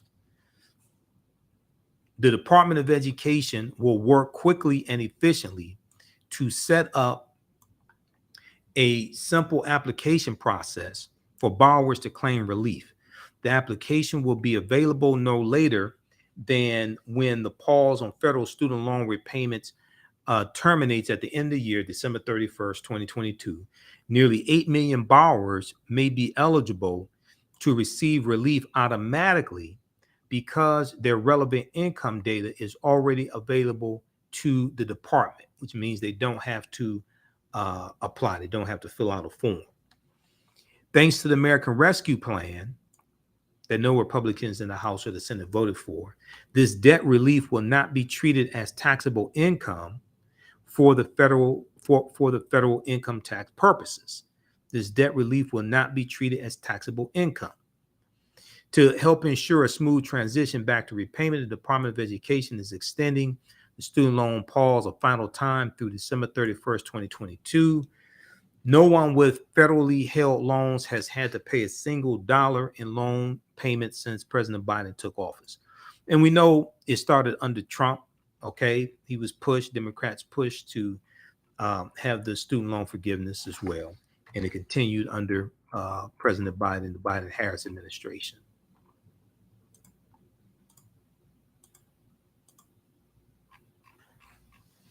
All right, let's see. Let's continue here.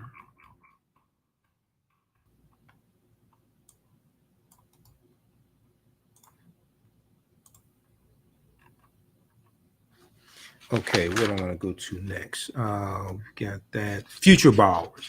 Make the student loan system more manageable for current and future borrowers.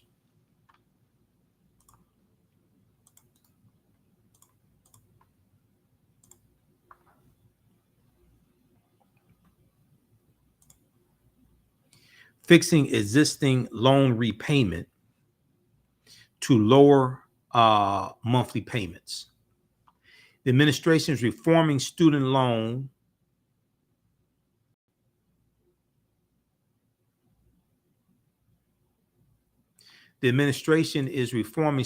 repayment plans so both current and future low and middle income borrowers will have smaller and more manageable monthly payments. The Department of Education has the authority to create income-driven repayment plans, which cap what borrowers pay each month based on a percentage of their discretionary income, based upon a percentage of their discretionary income. Most of these plans cancel a borrower's remaining debt once they make 20 years of monthly payments. But the existing versions of these plans are too complex and too limited.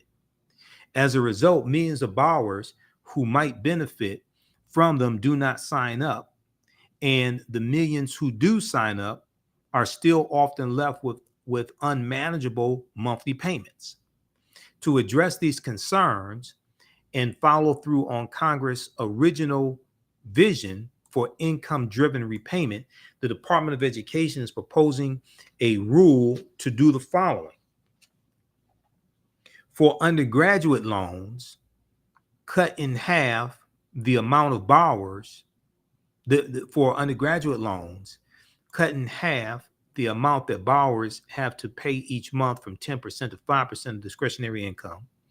Raise the amount of income that is considered non-discretionary income and therefore is protected for repayment, guaranteeing that no borrower earning 225% of the federal poverty level, about the annual equivalent of a $15 an hour minimum wage job for a single borrower, will have to make a monthly payment. Next, forgive loan balances after 10 years of payments. Forgive loan balances after 10 years of payments instead of 20 years for borrowers with original loan balances of $12,000 or less. Okay, this is for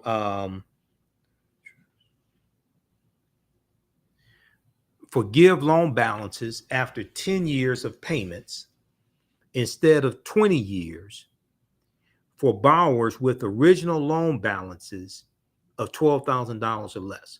The Department of Education estimates that this reform will allow nearly all community college borrowers to be debt-free within 10 years. Next, cover the borrower's unpaid monthly interest so that, unlike other existing income-driven repayment plans, no borrower's loan balance will grow as long as they make their monthly payments, even when that monthly payment is zero because their income is low. Now, these reforms would simplify loan repayment and deliver significant savings to low and middle income borrowers. For example, a typical single construction worker making $38,000 a year with a construction management credential would pay only $31 a month compared to the $147 a month they pay now under the most recent income-driven repayment plan for annual savings of nearly $1,400. They would save nearly $1,400 a year under the new plan. Next example, a typical single public school teacher with an undergraduate degree making $44,000 a year would pay only $56 a month on their loans compared to the $197 a month they pay now under the most recent income-driven repayment plan for an annual savings of $1,700 a month. Annual savings, $1,700 a year. A typical nurse making $77,000 a year who is married with 2 kids would pay $61 a month on their undergraduate loans compared to the $295 they pay now under the most recent income-driven repayment plan for annual savings of more than $2,800. See, this is an example of how politics impacts every aspect of our lives. And these laws and policies have a big impact on us, impact on finances, impact on the economy. Okay, so they go through and break this chart down. Okay, that's page 10.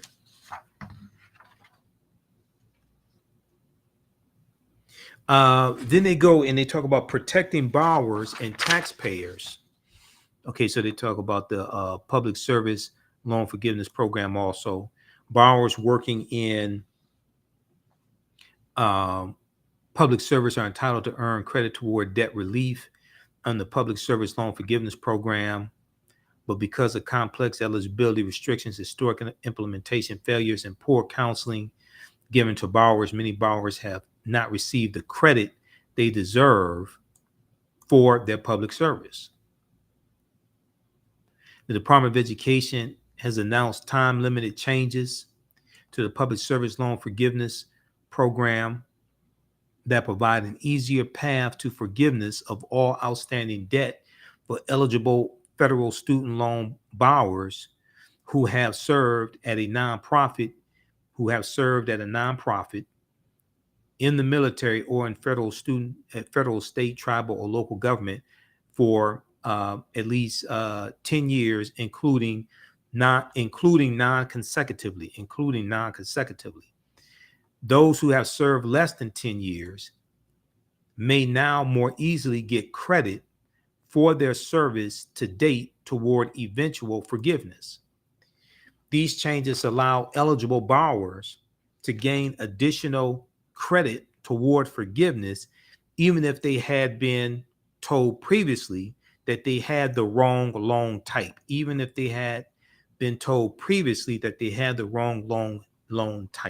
Okay, read the rest of this. They talk about different things that qualify, allowing certain kinds of deferments, but such as those for, Peace Corps, AmeriCorps, all of that. Protecting borrowers and taxpayers from steep increases in college costs. Now, while providing this relief to low and middle income borrowers, the president is focused on keeping college costs under control.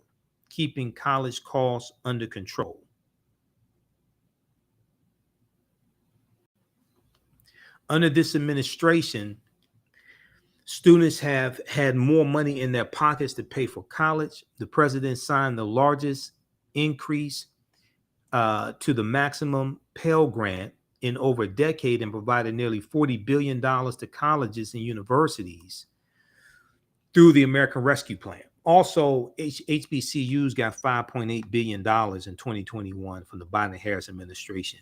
$1.6 billion came from the American Rescue Plan as well. That was a record number. That was a record amount of funding that HBCUs got. There's a fact sheet at whitehouse.gov that breaks this down also. I've talked about that numerous times before.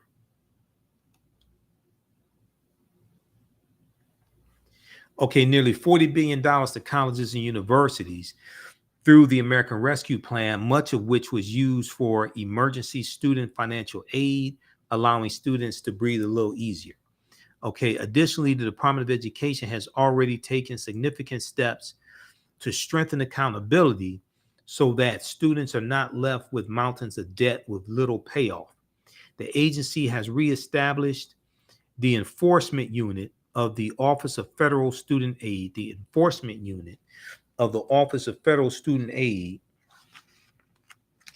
and it is holding accreditors' feet to the fire. In fact, the department just withdrew authorization for the accreditor that oversaw schools responsible for some of the worst for-profit scandals. Once again, this is what I've been talking about. The Biden-Harris administration has been really cracking down on these for-profit colleges.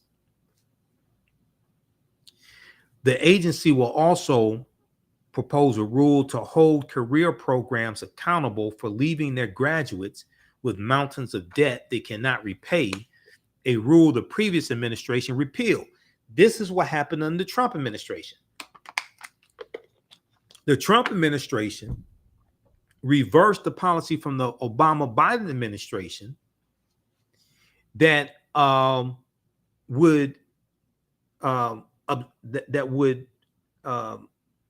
keep the borrowers from having to pay this debt for leaving graduate amounts. Yep. The agency will also propose a rule to hold career programs accountable for leaving their graduates with mountains of debt they cannot repay. Yeah.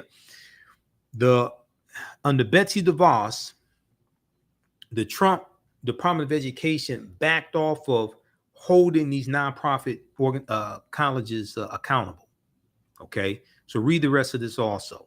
Then go to studentaid.gov. As I told you before, studentaid.gov debt relief. They have the information here that breaks down what we know so far. Okay, about the program.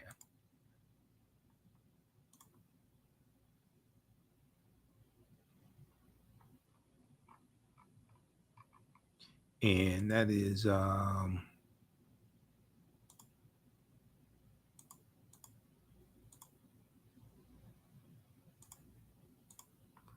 did that go?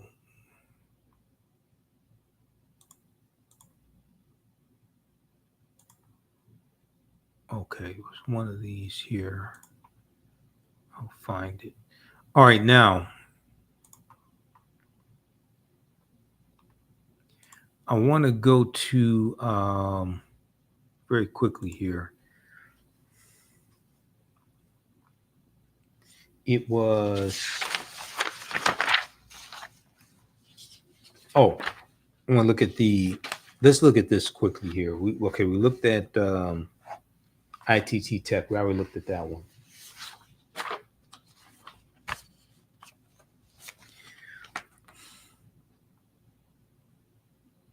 Let's look at this information here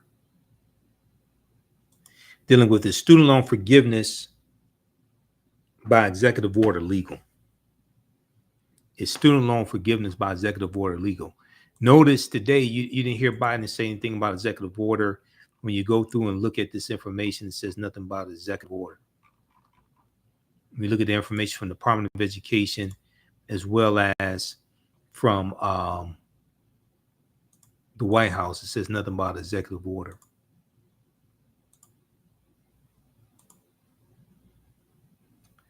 Okay, student loan forgiven. Where is this one here? Okay, this is what I want right here.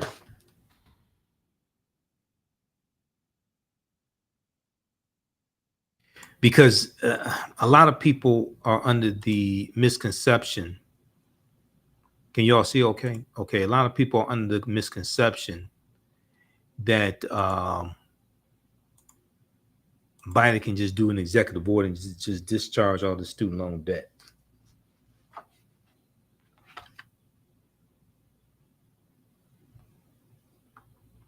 Is student loan debt forgiveness by executive order legal?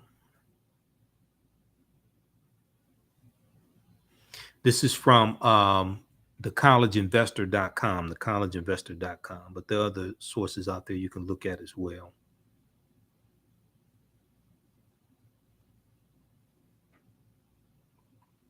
This is from updated August 24th, 2022 by Mark Kantrowitz. So he says Senators Chuck Schumer, Democrat of New York, and Senator Elizabeth Warren, Democrat from Massachusetts, want President Joe Biden to forgive $50,000 in federal student loans per borrower. They claim that he can do this unilaterally through executive order. They claim he can do this unilaterally through executive order. President Biden has promised to forgive $10,000 in student loan debt per borrower, but wants Congress to pass legislation to implement it. The $1.9 trillion COVID-19 relief plan proposed by President Biden does not include any student loan. The $1.9 trillion COVID relief plan, the American Rescue Plan, does not include any student loan forgiveness. Okay. Legislation to forgive student loans is unlikely to occur before the end of summer, since payments on federal student loans are paused until December 31st, 2022. Okay, editors note some dates have been updated in this article to reflect the current student loan payment pause being extended through December 31st, 2022. Is student loan forgiveness by executive order legal? Is student loan forgiveness by executive order legal? Okay, can the president cancel all federal student loans? The president does not have the legal authority to forgive loans on his own. Only Congress has the power of the purse. That's Article 1, Section 9, Clause 7 of the U.S. Constitution. The ability to tax and spend belongs to Congress, the power of the purse. Executive action can be used only when it has been specifically authorized by Congress. The executive branch, the presidency, cannot spend money that has not been appropriated by Congress. Okay. And look at Article 1, Section 7, Clause 7 of the U.S. Constitution. For that, but also power of the purse. If we just pull up power of the purse right quick.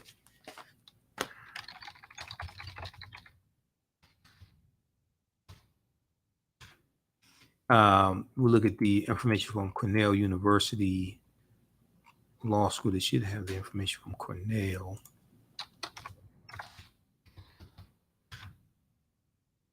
The law school. Okay, government and the power of the purse.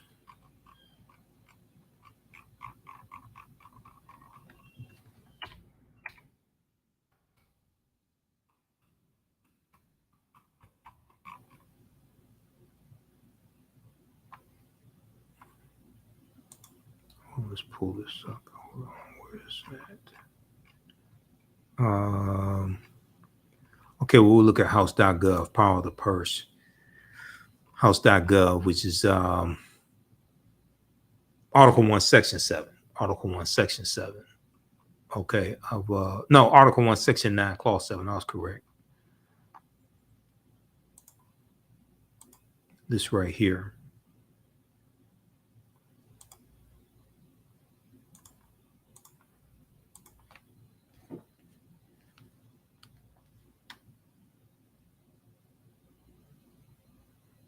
It was distorted when I highlight text. Shouldn't be. Okay, power of the purse. This is from house.gov, which is the website of the U.S. House of Representatives, official website of the U.S. House of Representatives.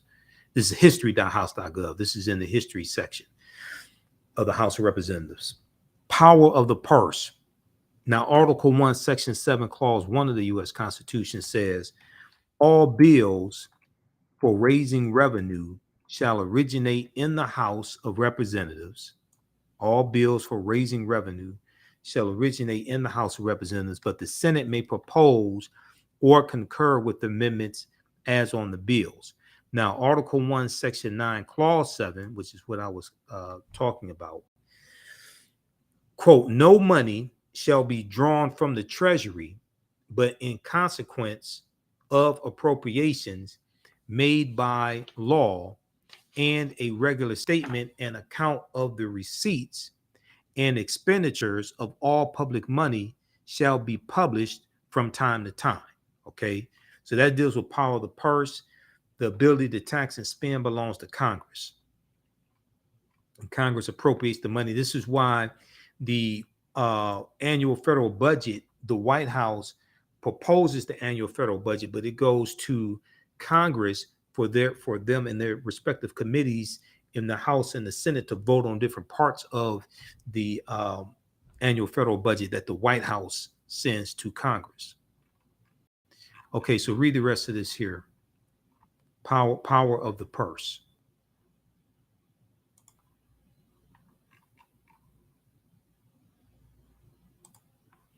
All right, now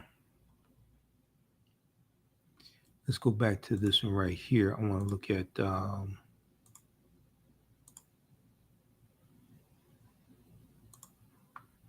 we're looking at, is student loan forgiveness by executive order legal?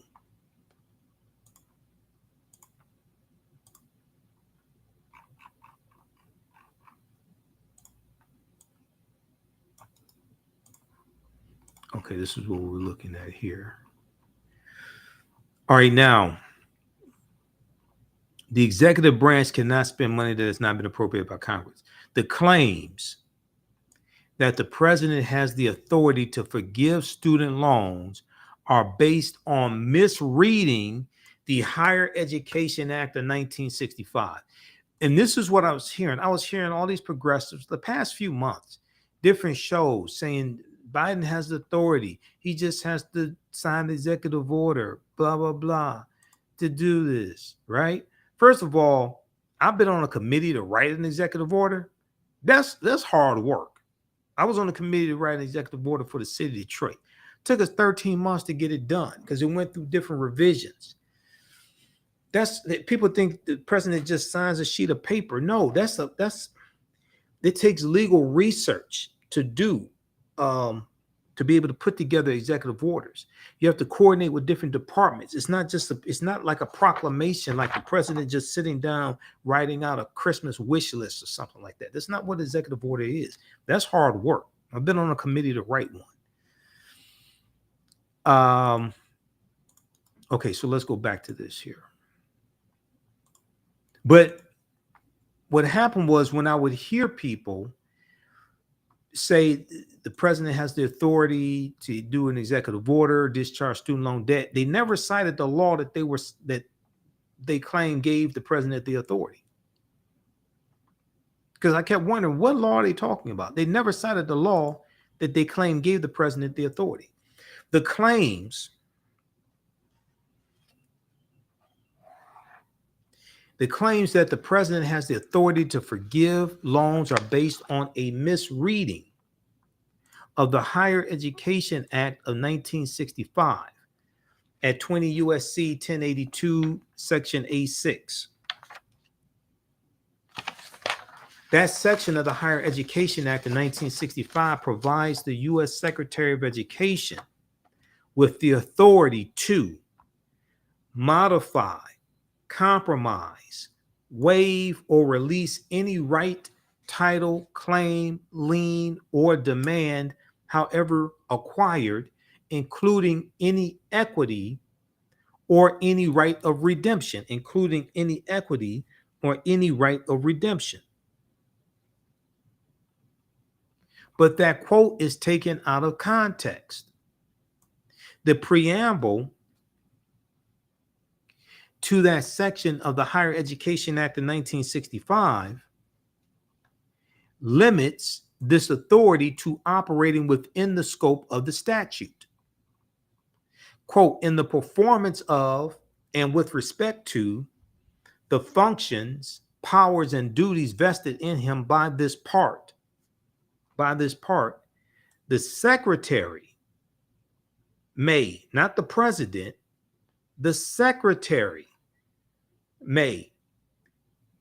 It goes on to say, in other words, when Congress authorizes a loan forgiveness program, such as public service loan forgiveness, teacher loan forgiveness, or the total and permanent disability discharge, the U.S. Secretary of Education has the authority to forgive student loans as authorized under the terms of these loan forgiveness programs, which is why U.S. Secretary of Education Miguel Cardona was standing next to President Joe Biden today. And Biden was talking about we're going to work together on this because the president don't have the authority to do that. The Secretary of Education does.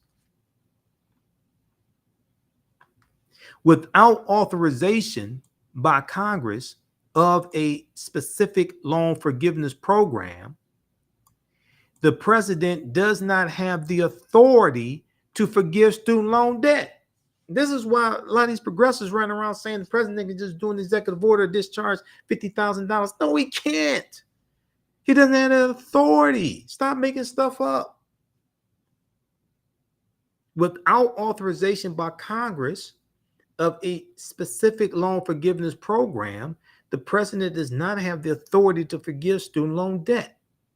As the U.S. Supreme Court ruled in Whitman versus American Trucking Associations, Inc., Congress does not hide elephants in mouse holes.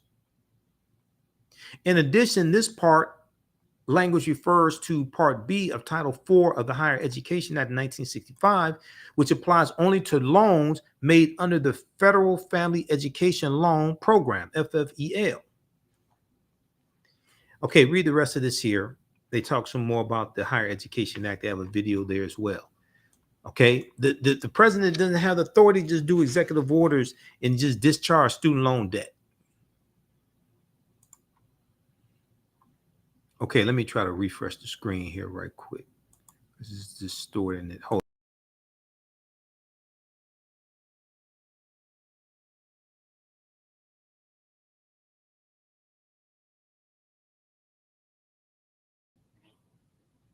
Okay, we're back. So check out this article here. The College Investor, thecollegeinvestor.com. Is student loan forgiveness by executive order legal? Is student loan forgiveness by executive order legal? No, it's not. And that's why today you didn't hear Biden talk about an executive order.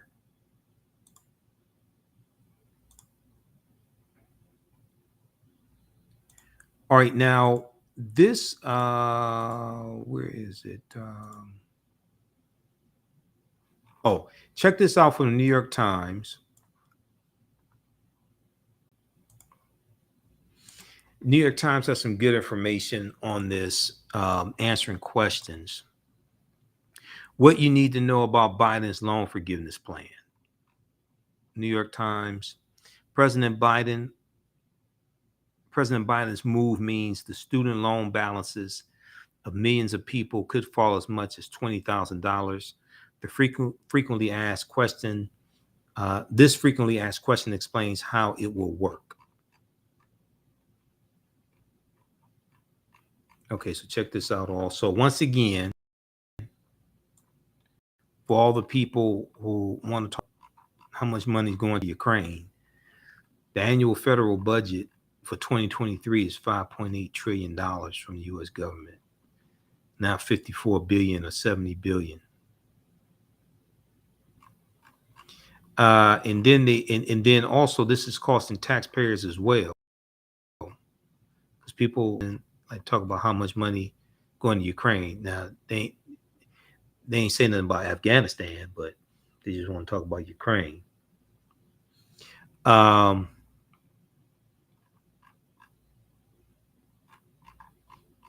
This part here.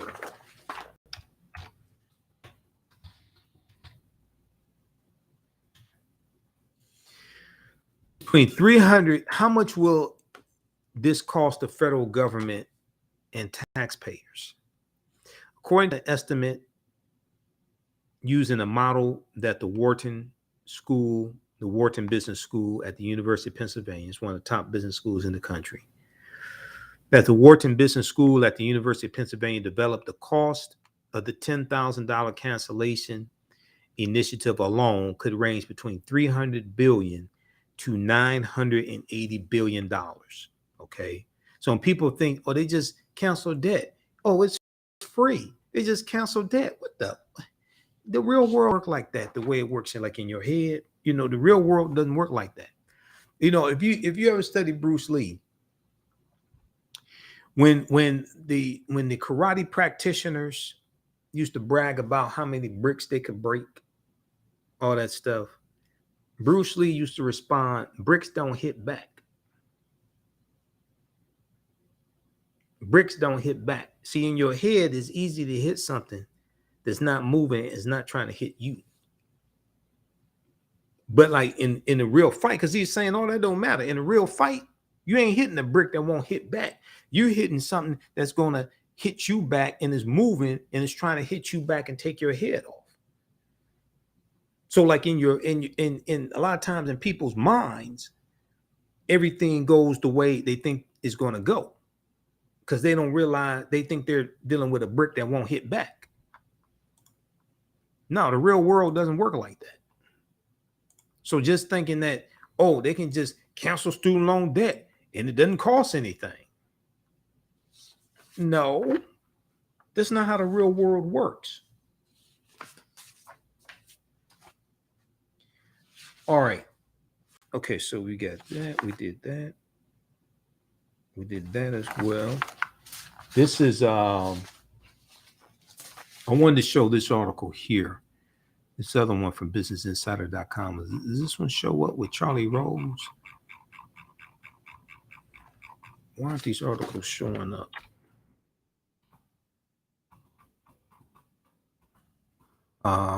Does this show up in?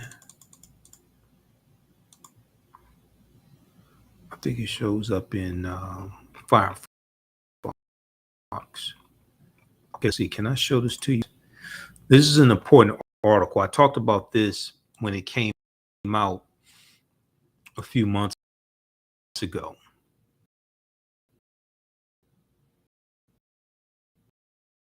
And people once again were talking, okay, and okay, hold on, let me refresh the screen. Stand by, let me refresh the screen.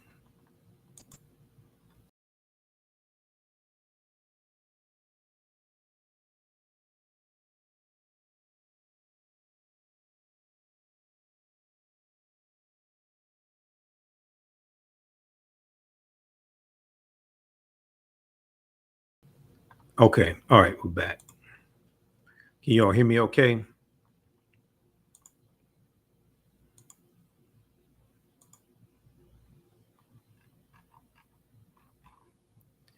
All right, I want to try to show this article quickly here in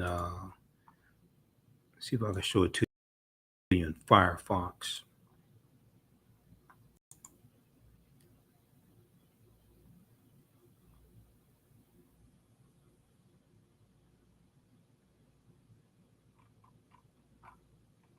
I may not, let me show it in Firefox.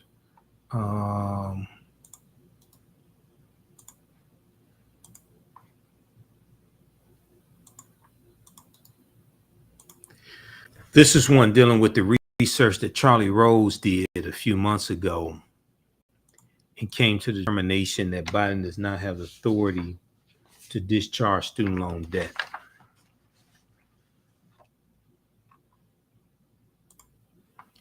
And it was picked up originally by the article was originally published by the Wall Street Journal and picked up by BusinessInsider.com.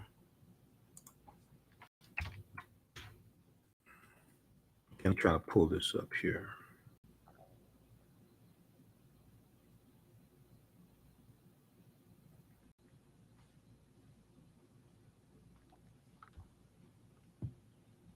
Okay, we can pull this up in Yahoo. Yahoo News has a version of this story.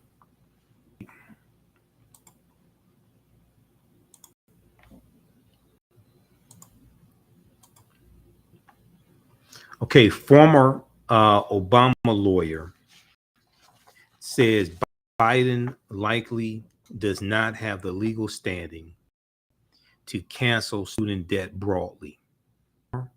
Obama lawyer says Biden likely does not have the legal standing to cancel student debt broadly. This is from May 5th, 2022. I talked about this on my show when it came out. Also talked about it on Roland Martin Unfiltered as well. It was with Charlie Rose, who was a top lawyer in Obama's education department. The Wall Street Journal obtained a legal analysis from a former Obama lawyer on student debt relief. The analysis said mass student loan forgiveness has the potential to be overruled in court. So what 99 times out of 100, when people are talking about, oh, Biden he should cancel more debt. He should do $50,000. Why don't you just cancel all the student loan debt? They don't talk about what happens when the federal government gets sued for canceling student loan debt. And then what happens if it gets overturned in court? The debate on broad loan forgiveness within the Higher Education Act, there's the bill again, the Higher Education Act, has remained ongoing. Joe Biden is getting closer to canceling student debt. A newly released analysis throws into question how doing so might hold up in court. See, people, 99 times out of 100, people are just talking about cancel my student debt, things like this. They're not focused on what happens if the federal government gets sued and the student loan forgiveness gets overturned in court. This is why the federal government, this is why the Biden administration has to make sure they are on strong legal footing with these moves that they are making, because they're going to be lawsuits. They're going to be lawsuits. On Wednesday, a Wall Street Journal exclusive found that Charlie Rose, a top lawyer in former President Barack Obama's education department, is not confident in the legality of broad student loan forgiveness, because Biden doesn't have it. No president has. It's not just Biden. No president has that authority. No president has that authority. To a legal analysis the Wall Street Journal obtained, Charlie Rose said canceling debt for every borrower without gearing the relief toward each borrower's individual needs could be overruled in court and leave the administration at risk of being sued by student loan companies. So this is why targeted, based, needs based. This is why he made it targeted. Quote, if the issue is litigated, the more persuasive analysis tend to support the conclusion that the executive branch of the federal government does not have the unilateral authority to engage in mass student debt cancellation. Charlie wrote. Wall Street said they affirmed the application was intended for a private client, not for public release. Okay. All right. So read the rest of this piece here. This is from YahooNews.com. Let me close this video out. YahooNews.com.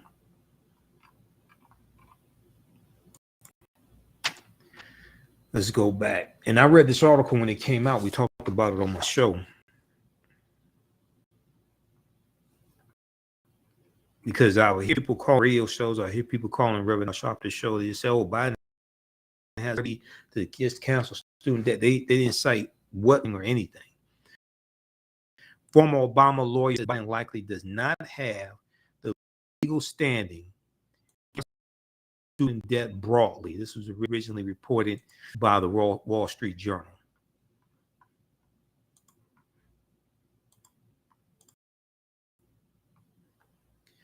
And okay, can y'all hear me okay?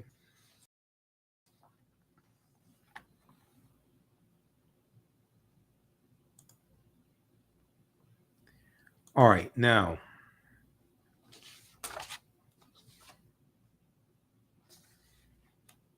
read this article here. This information in thegrio.com has a piece on this. This has gotten very little coverage. Hold on, let me pull this up.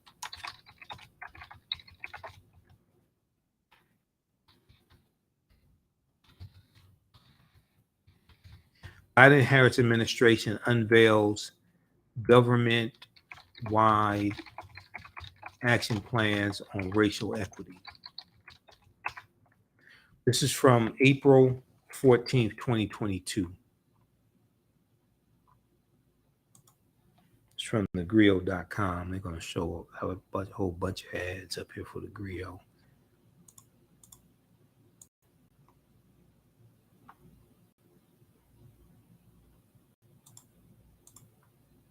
Okay, let me, I'm waiting on this to load up. Okay, here we go. Read this article here. When this information came out, it got almost no coverage in the media.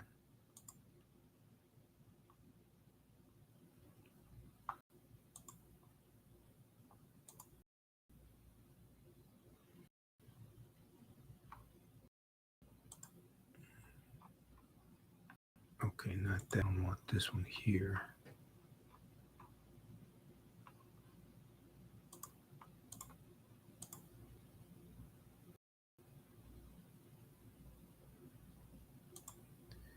Okay, so this okay, the article from the Griot.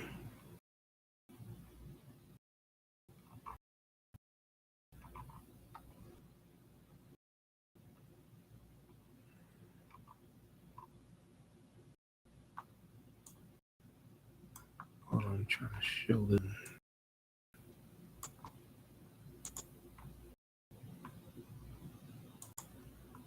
Okay, this will hear from the Griot. Biden-Harris administration unveils government-wide action plans on racial equity. This is from April 14th, 2022. This was a follow-up to Executive Order 985, which was issued the first day in office, January 20th, 2020. The Biden-Harris administration unveiled on Thursday a massive government-wide action plan to advance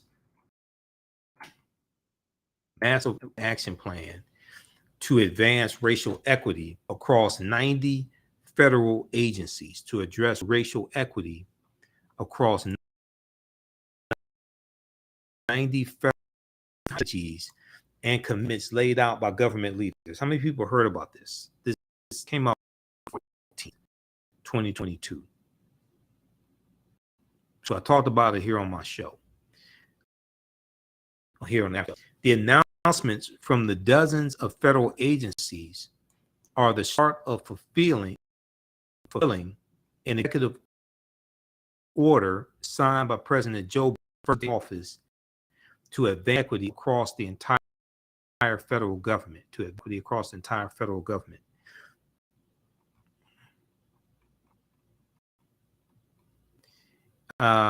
Okay, so go through and read this. They talk about Secretary of HUD, Marcia Fudge. Susan Rice, director of the White House Domestic Policy Council, led the administration's racial equity apparatus to ensure that all U.S. departments adhere to evaluate their agencies and implement strategies to ensure that their services reach communities that have been historically underserved and unrepresented, including LGBTQ, tribal, and rural populations.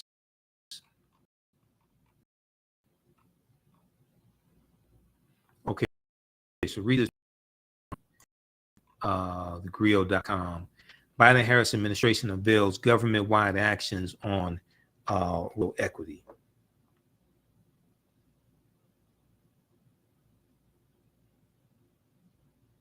And this is from April 14th, 2022.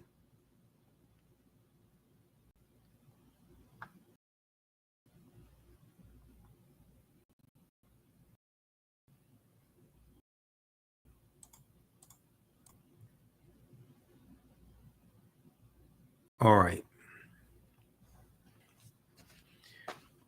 Okay. So we covered a lot. Hopefully you learned a lot.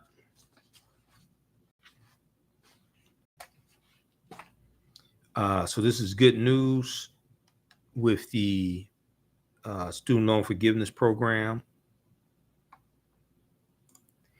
And if you like this type of information, also you can support the African History Network, $ the AHN show through Cash App, $ the AHN show through Cash App, also through PayPal, paypal.me/the AHN show. Let me refresh the screen just a second here. This is acting up.